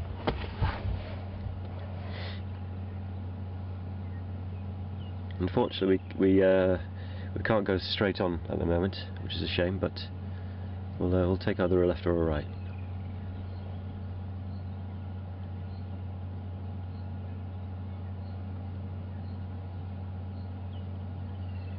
There's a couple of turtle doves just up ahead, just kind of looking for their breakfast, just having a little amble around in the grass.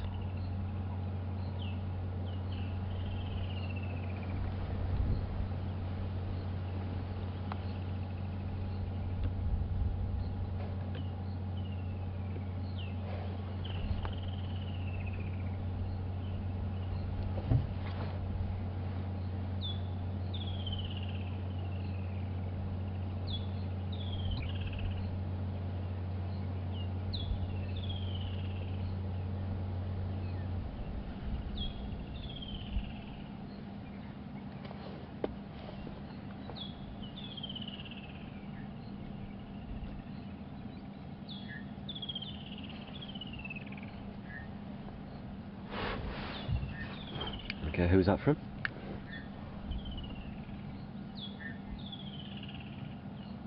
Ah. Okay. Okay, we've had the first person to message through was Larry, saying, Larry, go right. And to be honest, Larry, that's the kind of direction I was hoping someone would pick.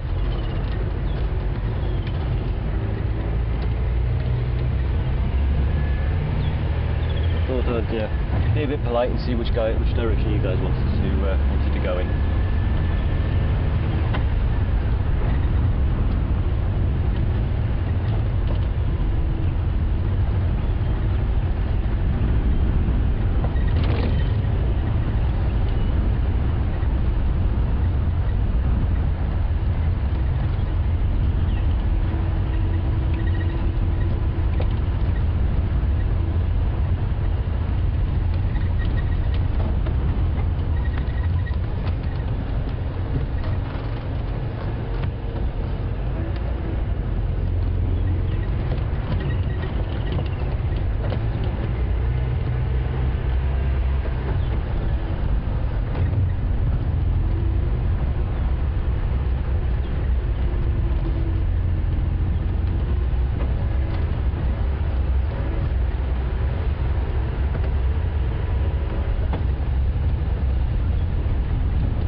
Question from Jill asking about my background. Quite varied, Jill, but in some aspect I've always kind of kept myself kind of involved, or 2 seconds, sorry, excuse me, kind of involved or interested in wildlife and animal behaviour. So okay.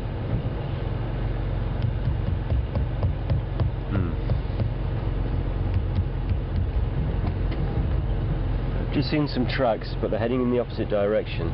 I'm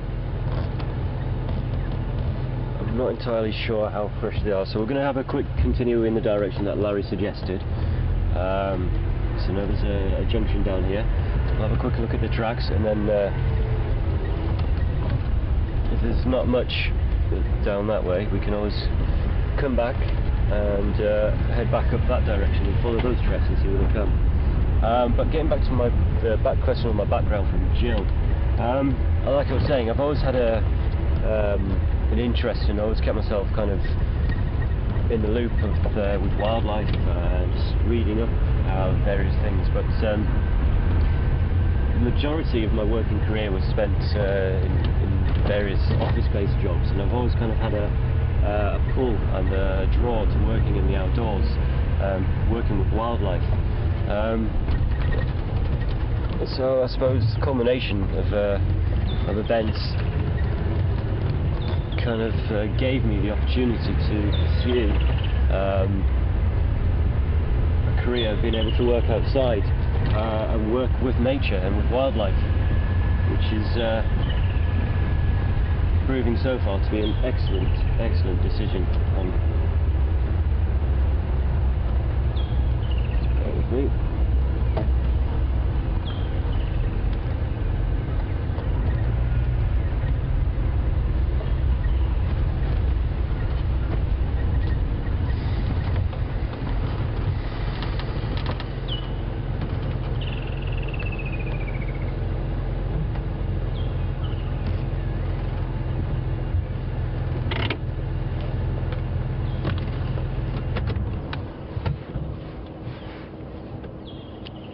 I'm just going to hop out of the vehicle and just have a bit of an explore around and just see what tracks there are.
There's some hyena tracks going down that way.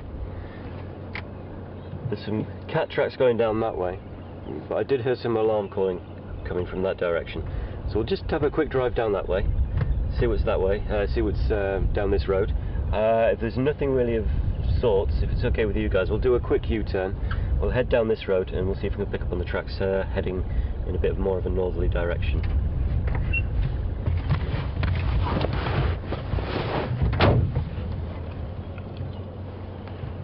So I've plugged back in.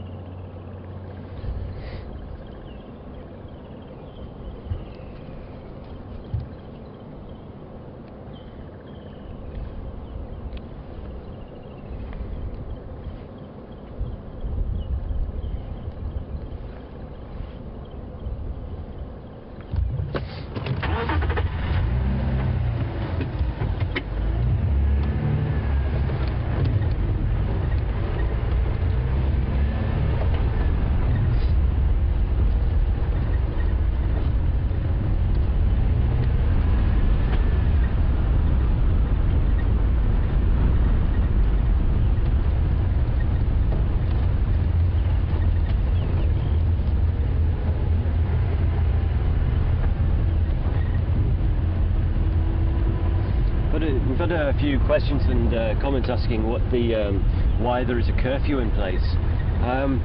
It's for a number of reasons. It's to assist with the anti-poaching efforts, just to make sure that there's no vehicles on the roads that shouldn't be there.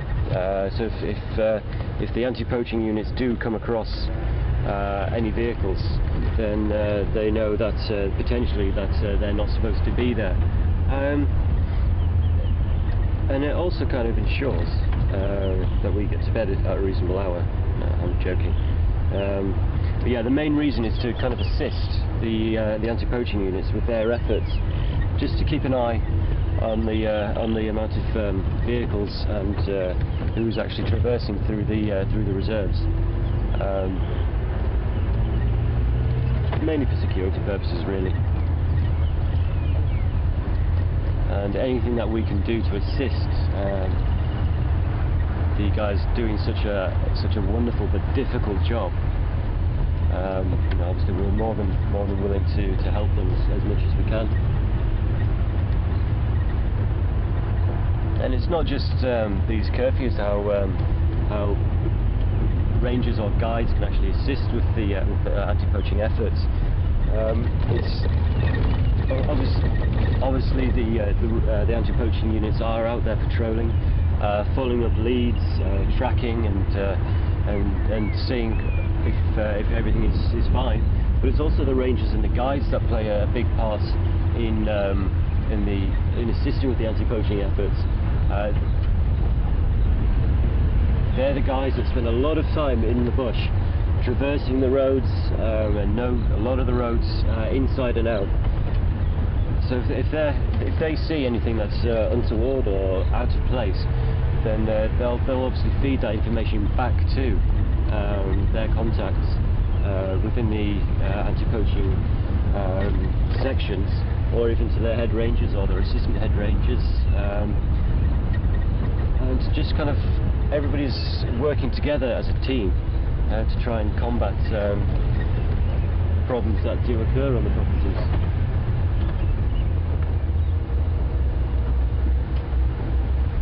But yeah, the main reason for our curfew is just to make sure that we can help with the anti-poaching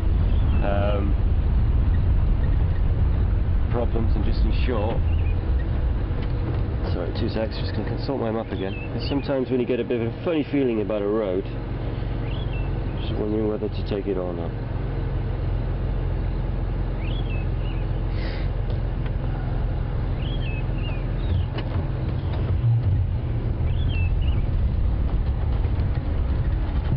Now I think what we'll do is, like I said, we'll go down to the main road junction, just down towards the cut line.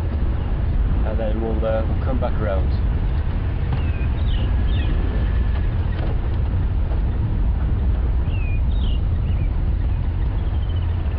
It's this area on our left. This is where Hayden spent a good couple of hours with those two female lions a few days ago. Well, about a week or so ago. They're the ones that kind of had a bit of showed a bit of interest in those giraffes.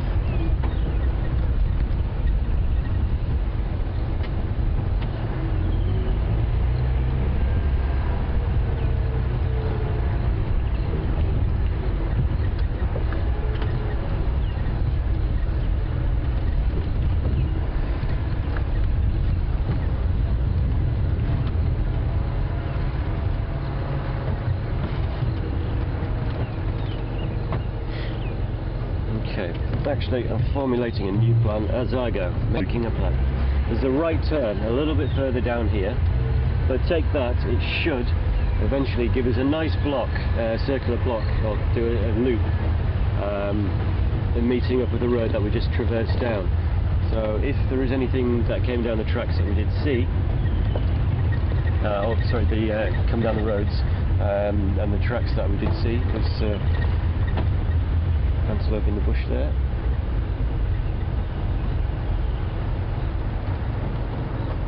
It's a female kudu. It's kind of doing a bit of a, if I stand still, you're not going to see me. Sorry missus, we did see you. As long as she realises that we're not going to pose her a threat, then I'm sure she's quite happy with us being sat here.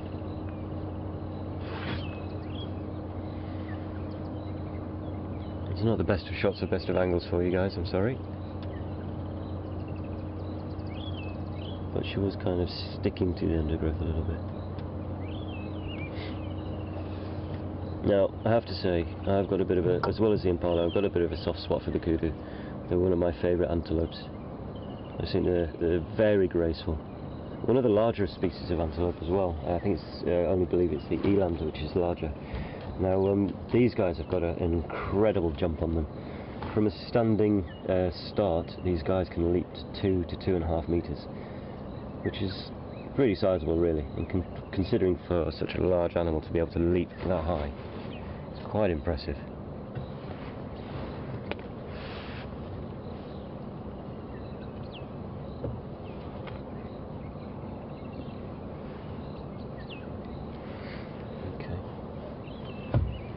We'll move on a bit and just allow her to continue with the breakfast in peace.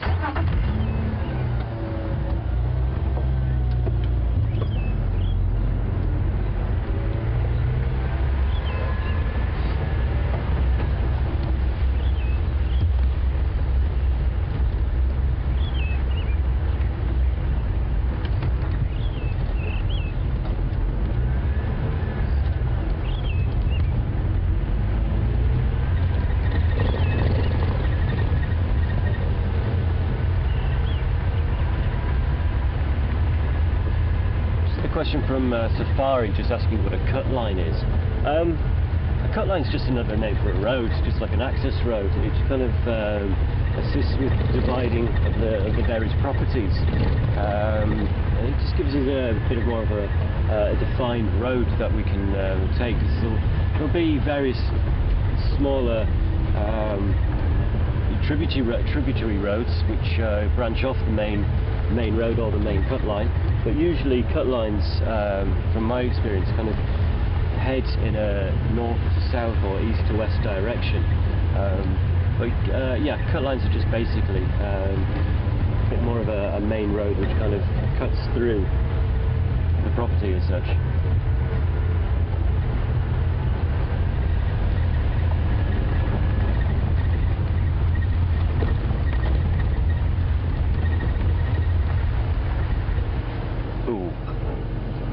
Now, I don't think Jason can get a shot of this just here,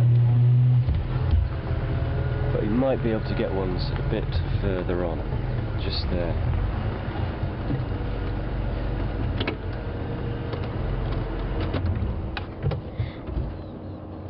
Okay, these cats are definitely doing some big loops.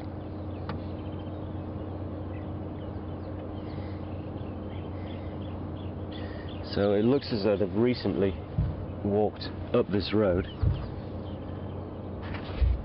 And then from the direction that we travel down the other road,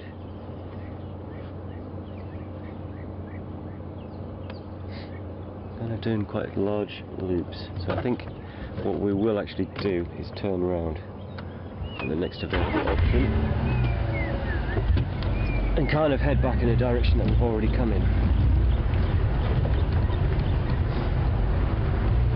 But these tracks do look fairly fresh. There's quite a few of them.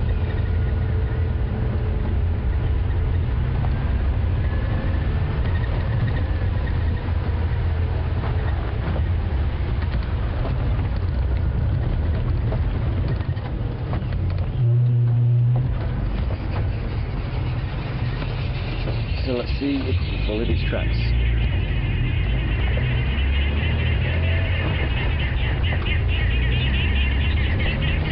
Now I'm a bit conscious of time, so I'm just going to pick the speed up a little bit whilst we're on the main road, whilst keeping an eye on these tracks.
Bumps in the corrugations, guys.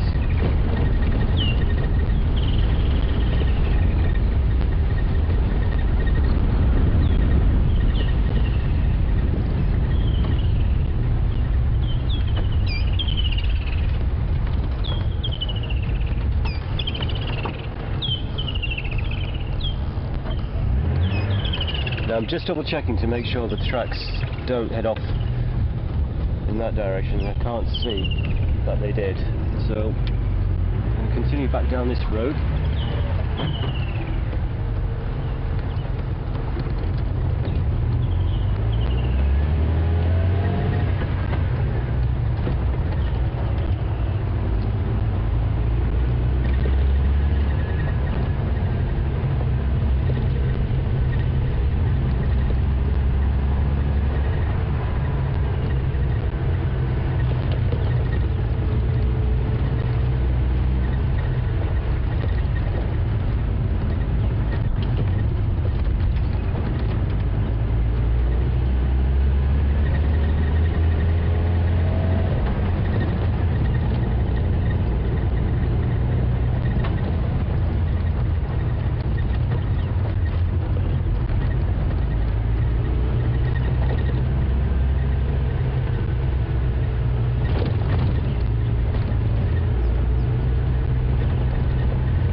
Where we stopped earlier, and there's hyena tracks going off in that direction.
turn right rather than turn left.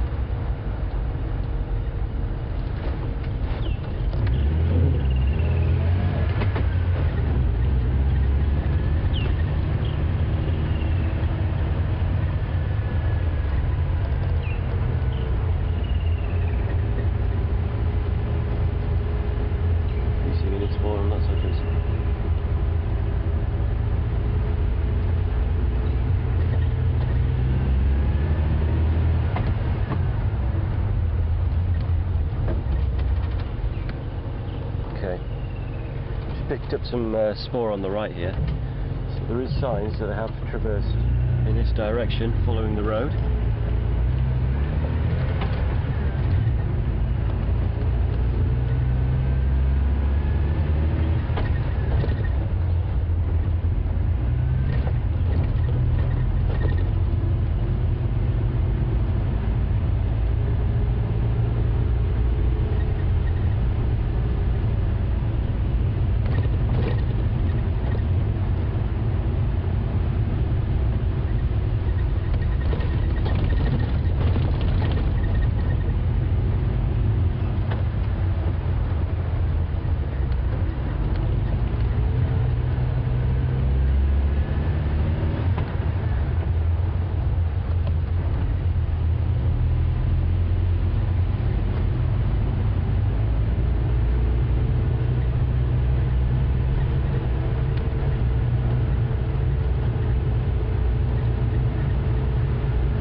I'm just going to hop out for a sec. Let's see, find some tracks. Bear with me.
To get this, Jason.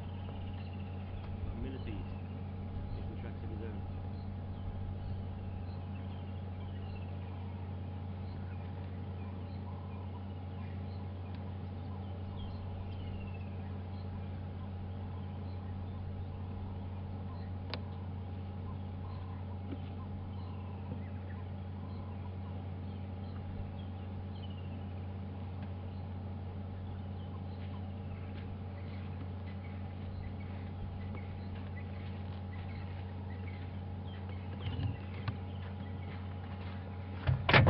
Okay.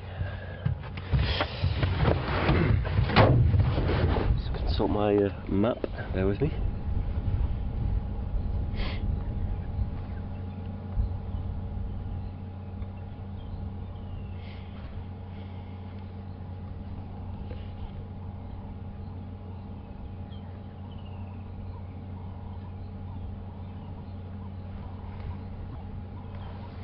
Okay.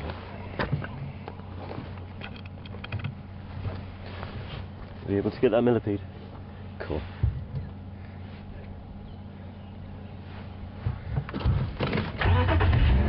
Right, we'll continue straight. This is where I believe I saw the trucks heading.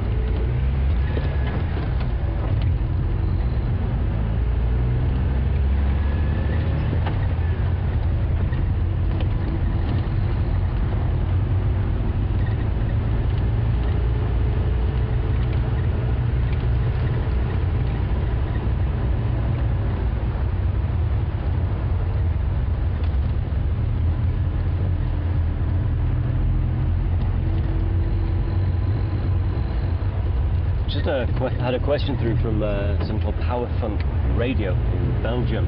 Hi guys, hope you're doing well. Hope you're enjoying the drive. They're just asking, why do some lions wear the collars with the basically it's to do with the tracking and telemetry. Some lions they wear them for they're caught and sedated, and they put a tracking collar on them. So we can just kind of keep an eye on the movements. It's for research purposes, just to kind of get a better understanding of the ecology and just the behavioural dynamics of the lions. So that's one of the reasons why they do wear them. Just kind of keep an eye on their directions and their habits, which kind of areas a particular lion likes to venture to, and just try and work out a bit of a better understanding of the dynamic of how some of the lions operate and what their behavioural tendencies are. Sorry, I'm just making sure that I'm not going to be going onto anywhere that I shouldn't.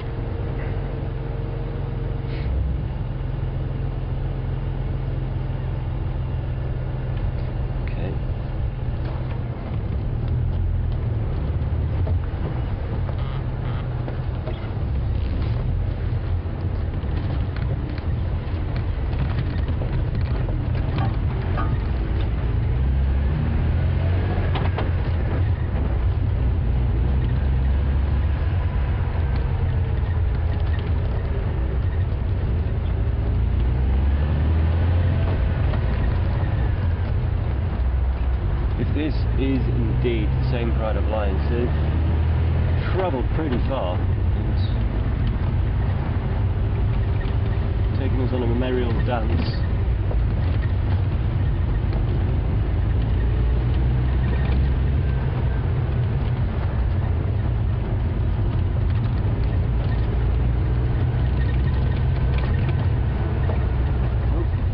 Not the lions, but if you just swing to the right, a couple of steenbok, fairly relaxed. And this will probably be a escarpment. Okay, it's probably a breeding pair of steenbok just hanging around on a bit of cover. And I just got them all. Well done, Jason. You can see them around.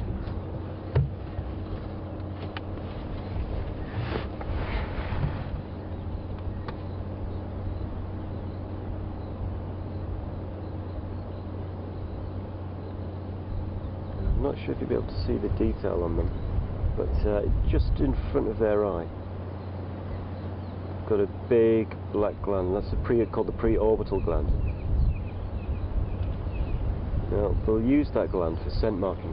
They are quite territorial, these little antelope, and they'll rub their face up branches, tree trunks, and just kind of demark their territory by using scent glands which are just below the eyes.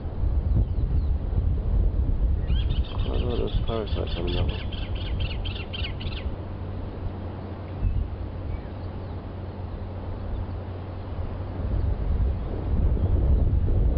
Quite a nice little scene there with all the flowers blowing in the wind and antelope scampering in the background.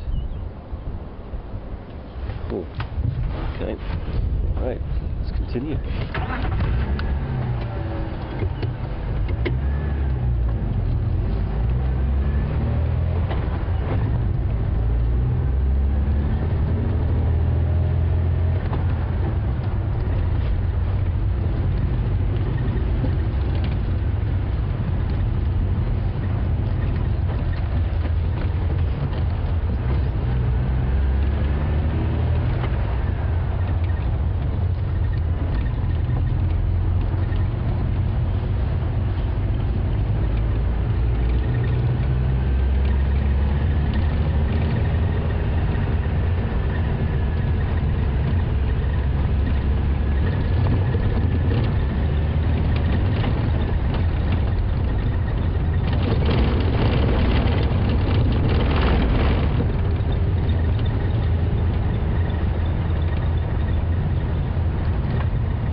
I'm just going to jump out once more. Sorry guys, don't mean to keep being rude and leaving you. But like I said earlier, it's just sometimes when you're out of a vehicle, you can actually get down and just see more of the detail about what's going on around you.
We'll head that way into the main road.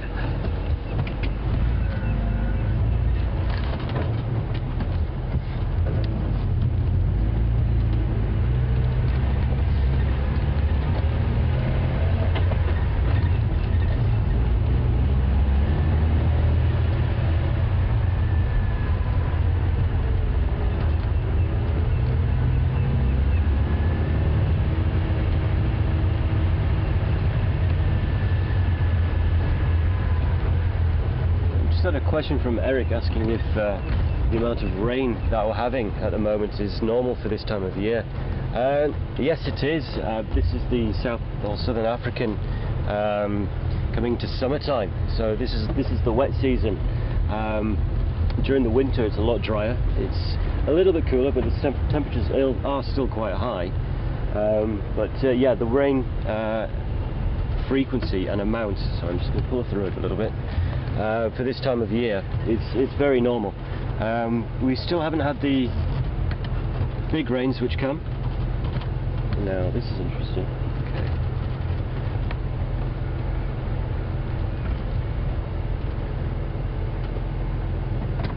That's alright. Quick digression. But yeah, short answer is yes. This is normal to get this amount of rain. We will be getting some more heavy downpours, hopefully in between drives, so it doesn't affect our time spent with you guys.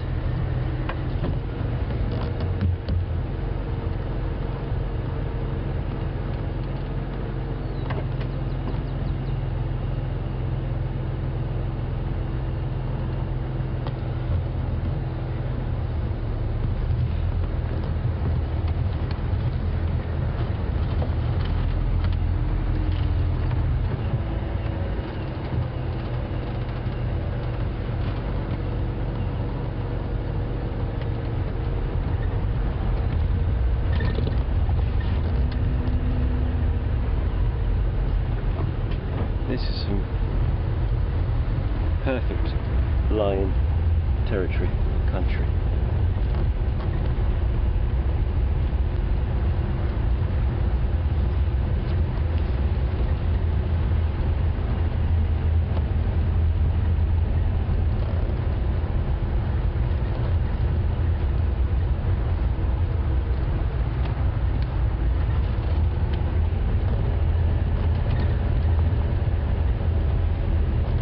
Question from Leandra asking what would I do if I was confronted by a lion now. If I was in the vehicle, I don't think the lion would really pay too much attention to me or to Jason, just kind of see the vehicle as a whole. rather than a vessel with meaty goodness inside. If it was on foot, obviously I'd be a little more concerned, but depending on the distance, that would be a big factor.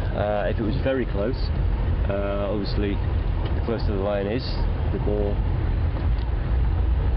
I suppose, concerned you'd have to be. But generally I don't think a lion would really tend to approach a person if they're on foot, unless it was you were disturbing it in some manner, whether you're approaching it if it was on a kill, or if there were cubs in the area. But personally, I think what I would just have to do is I would have to freeze. So I'm being a bit rude not to focus the camera. I'd basically have to freeze, make sure I didn't run away, because that's the last thing you should do, is run away from an animal such as a lion or a leopard. Kind of avoid giving direct eye contact and try and extract quite slowly, but not slow enough that you're kind of removing yourself from the situation too slow, because that might antagonise the lion a little bit more. But yeah, just kind of extract slowly and kind of try and display behaviour that's non-threatening to the lion. Just try and keep it back. Well, don't turn your back on the lion, obviously, until you're a safe distance away. Just try and extract myself into a situation or a position where I wasn't causing the lion any distress, or antagonising the lion, or just making sure that he didn't see me as a threat. But yeah, so it's an interesting question, that.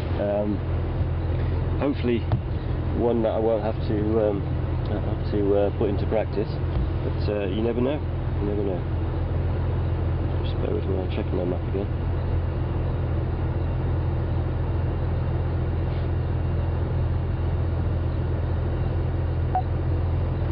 Okay, let's head down to this dam.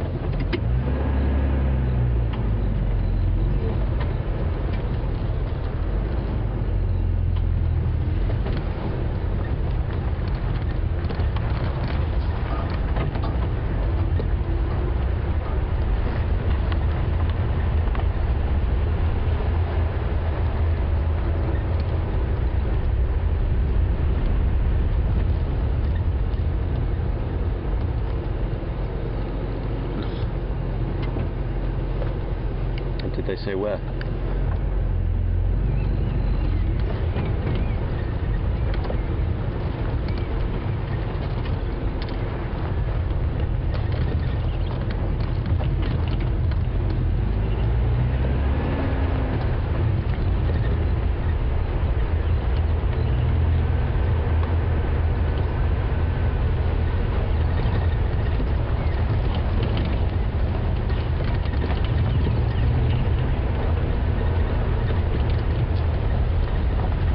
Copy, thank you.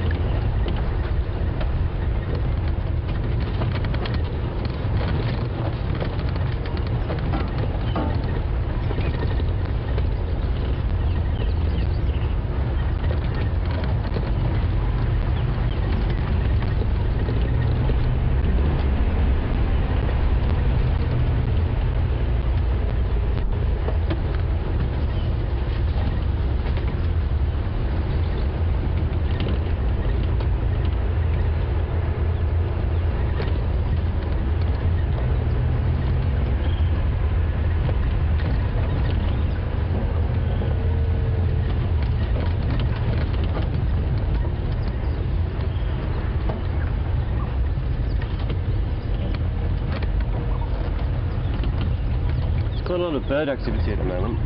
Seems to be heating up a bit. Lots of chirping, tweeting and calling, twittering and calling.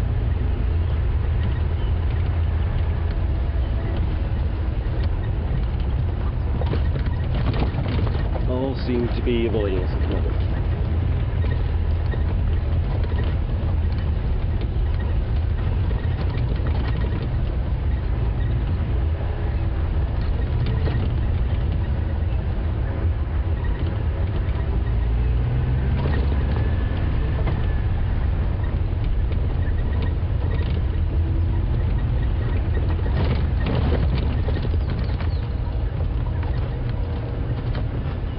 I did see a lot of tracks, yeah.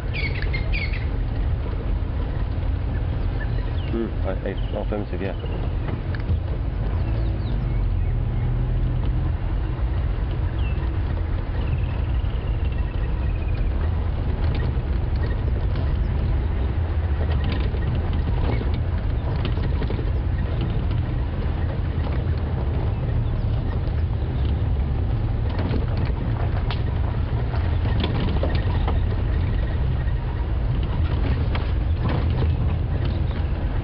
The location where I was following those tracks was up the Cheetah Cut line, up towards Buffalo Cut line.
Enough.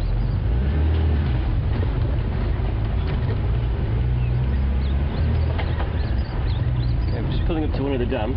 Like I said earlier, it's always worth checking in the dams to see if there's any activity.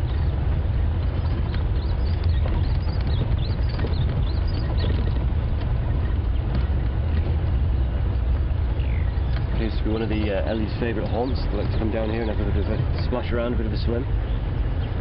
We do have a nice pod of hippo in here as well. They're just kind of chilling out quite nicely.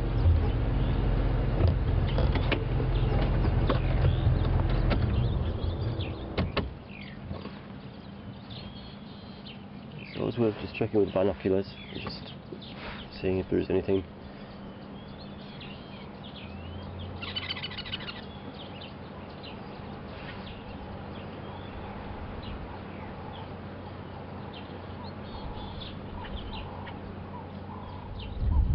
Quite a nice little pod in here. It's a mixture of adults and what looks like some quite small hippo in there as well.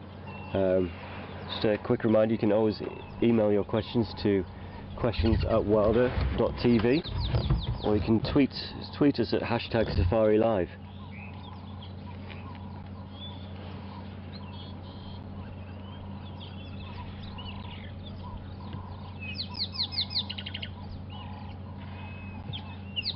Really large bull hippos in this pond.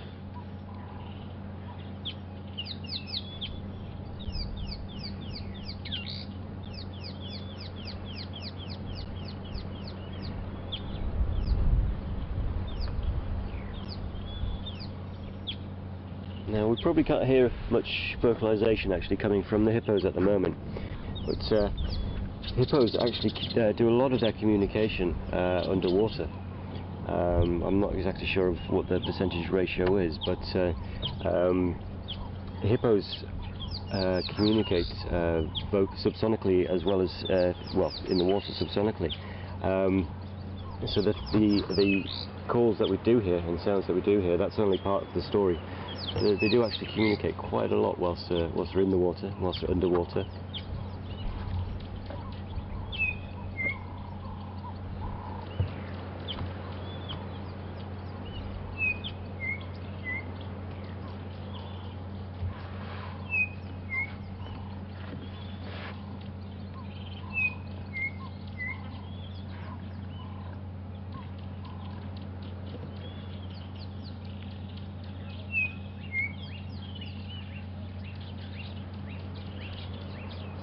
Now, as most of you probably are aware about how long hippos can hold their breath underwater, it usually varies between 6 or 7 minutes. They've got quite an impressive lung structure. In fact, their lung structure it's very similar to that of whales. They can inhale that much air when they breathe in. It actually makes them float a little bit. Now, to stop this inadvertent floating from the hippo, they have a very clever mechanism, or a very clever part of their body, or part of their anatomy, which actually weighs them down. The bottom half of their legs is actually solid bone, so they don't have any marrow in there at all.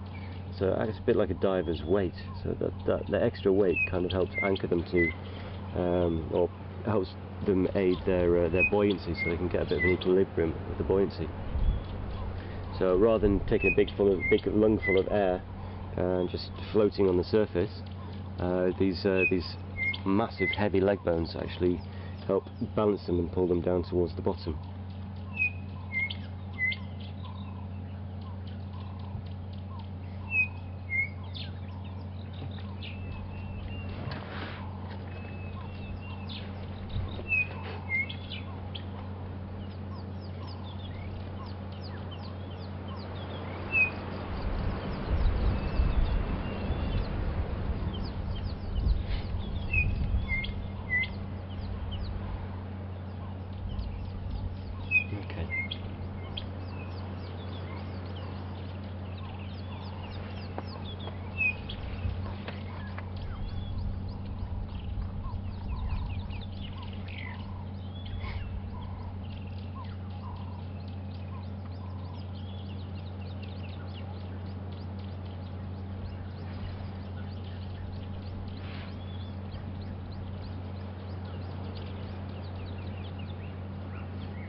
Okay, these guys are pretty still at the moment, so we'll just spend a minute or two more here, and then we'll push on a little bit until close.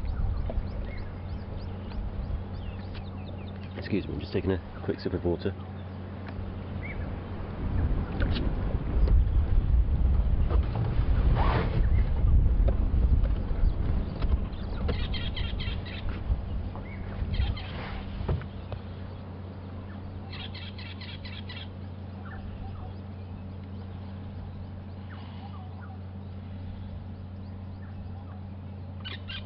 There's something almost therapeutic about watching hippo.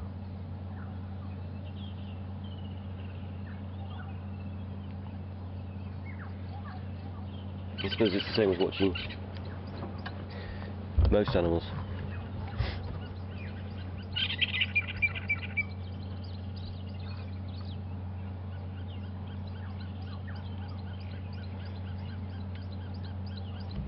Okay, if everybody's happy, we'll move on and see what else we can find in the remaining time that we have together.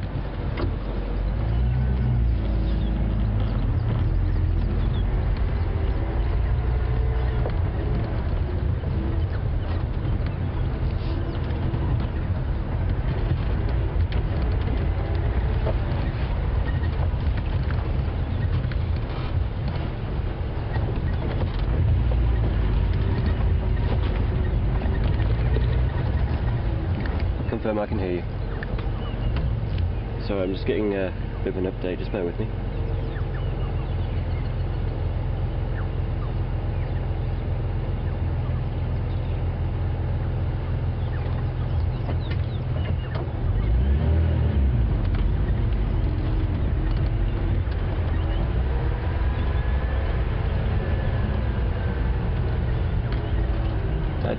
I'm just going to go through a bit of a dip, and then I'll answer a question we've just had through from Brenda. Just bear with me 2 seconds. Apologies if I lose your signal here.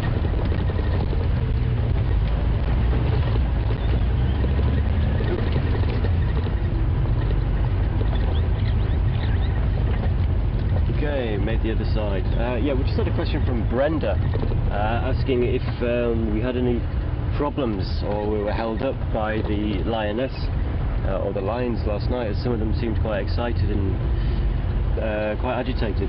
No, we didn't, which was quite fortunate. We managed to kind of stay far enough away from them, so we weren't putting ourselves in a position where they could really give us too much trouble. And we made sure that we had a route that we could take that was going to enable us to extract from that sighting and get to where we needed to be without too much hassle from or causing the lions any more disruption or hassle. So no, in short, we didn't really have any problems with her last night at all. When we did go and switch one of our repeaters off, we were a little bit wary that they were kind of in the area-ish, and we were kind of laughing and joking whether they'd actually be lying around the repeater waiting for us. But fortunately they weren't.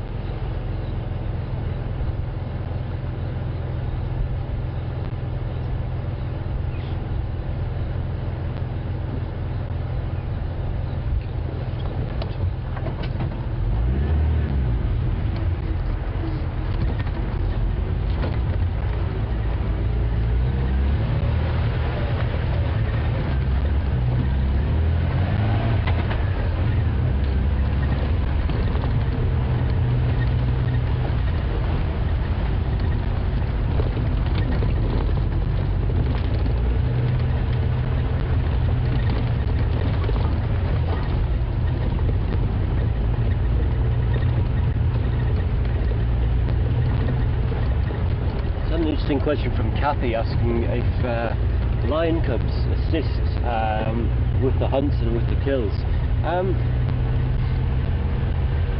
To a certain degree, no, they don't.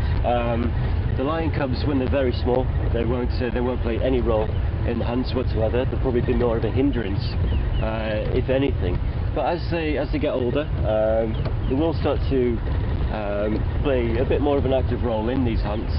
And just kind of learning the ropes of how to hunt, how to stalk, and how to make that kill. So it's a learning development, but usually when they're very small or when they are still cubs, then no, they won't help with those kills at all. It proved counterproductive. They'd be more of a hindrance. But when it comes to the actual feeding, they will kind of be able to kind of sneak in there with the big dominant male and start to fill their little bellies.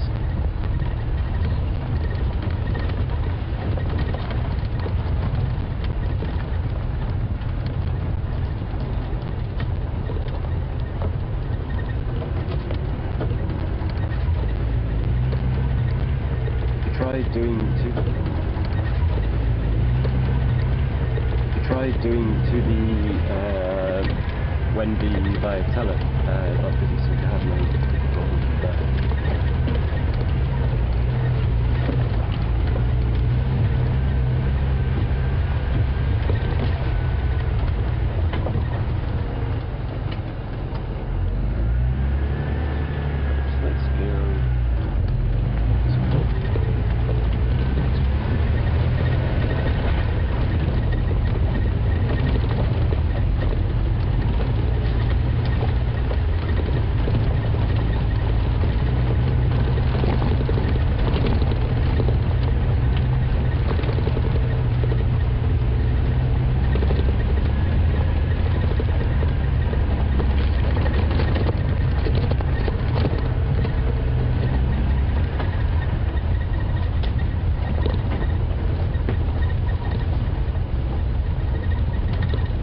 Some more impala just up ahead.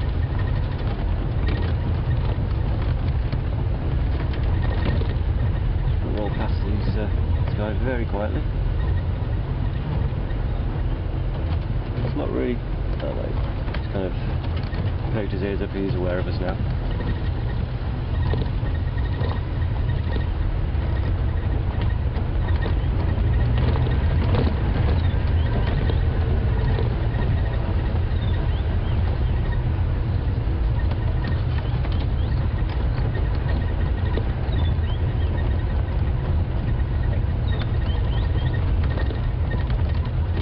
Excuse the bumps, guys.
the game trails coming down into these donkas and guts. There'll eventually be more water in these little gullies, and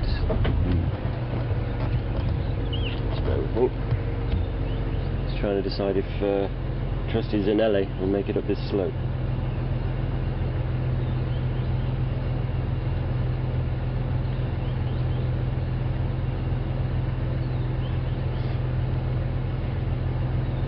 What do you reckon, Jace? Okay, Jason says go for it. Let's go for it. Hold on. Easily. What was I so worried about?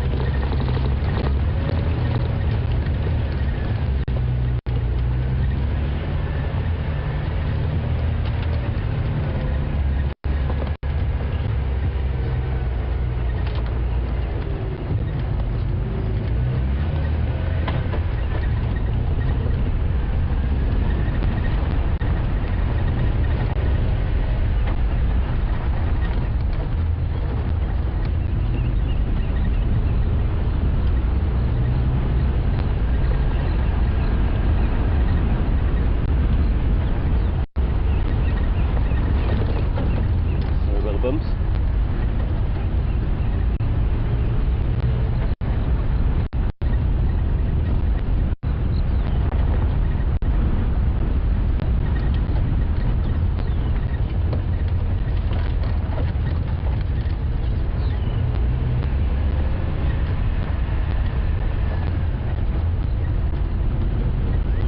Copy, I'm doing that's kind of the general direction I'm heading. Okay, you got some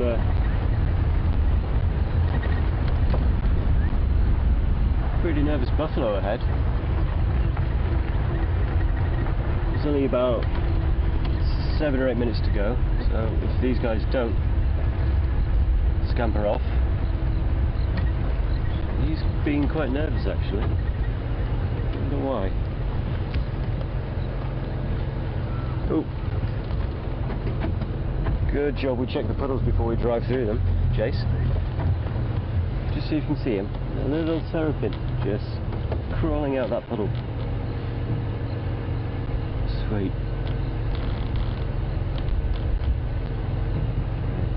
So, wait for him to move.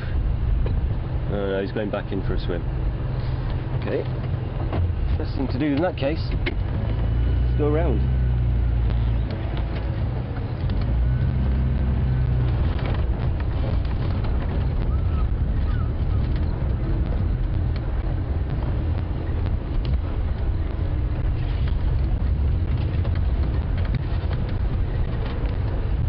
Nice old big dagger boy right ahead of us.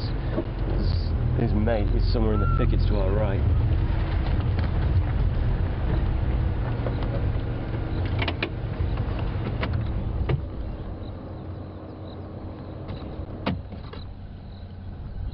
He's got a very impressive boss on him. Very impressive.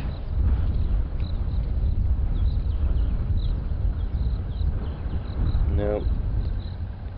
Got a bit of a nick in his ear. Bit of a wound in his ears.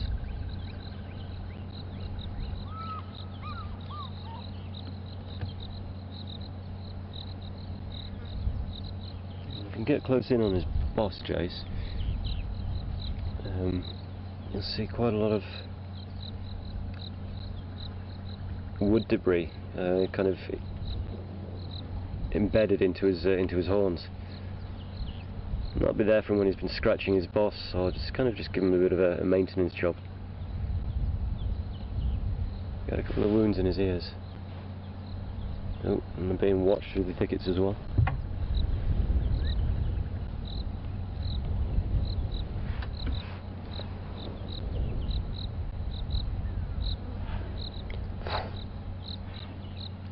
So that big bull's been quite nervous.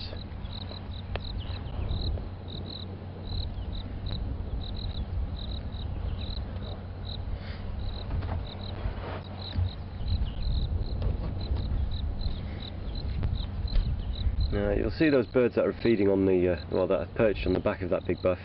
They're the red-billed oxpeckers. they feed on all the ticks and parasites that accumulate on a lot of the herbivores. So they're kind of an assistance, cleaning assistant to the animals. But these birds can actually be a bit of a hindrance as well. If there are any open wounds or scars on the animal, they'll continue to peck at them and open them up, which can, in a way as well, attract more parasites, which of course the birds like to feed on as well.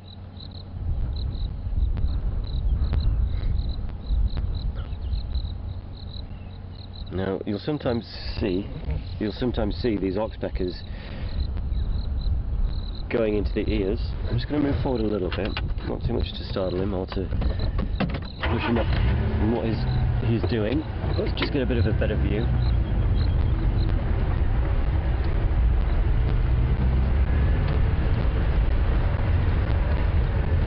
Obviously not going to get too close to this chap. Let's give him his space, and hopefully he'll give us some nice imagery for the remainder. But as I was saying, and see if one of these oxpeckers will actually do it. If they do it on cue, it would be superb. But these oxpeckers, I mean, there are build-ups of parasites in the ear cavities, well, in the ears as well, and these guys will go into the ears and feed on them. But they will actually feed on the earwax as well, which does sound pretty disgusting.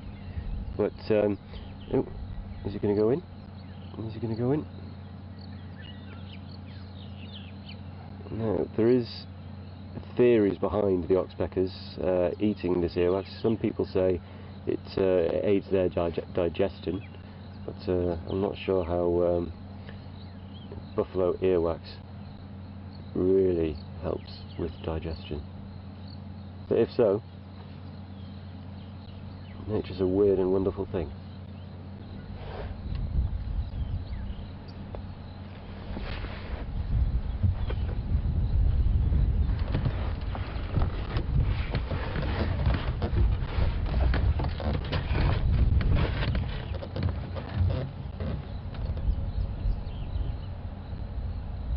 So we've got about a minute to go. It's been quite a nice drive. We haven't managed to find those cats for you, so I do apologise for that. We'll do a bit of research and speak to the other guides this afternoon, and see if we can track down some more locations for them and try and triangulate and try and find them for you for this afternoon. But we have seen some quite nice activity, some quite nice game. I hope you've enjoyed my company. I know I've enjoyed yours, and thank you very much for all the questions. Thank you very much to Jason on the camera for his fantastic work, and for VM and Control for making things run smoothly. But yeah, thank you very much for joining us on this drive, and we'll see you this afternoon for the sunset drive. But for the remaining few seconds, I'd like to say good night. Well, say good night. Well, say good night if it is good night for you. But have a good day, and we'll look forward to seeing you soon. Take care.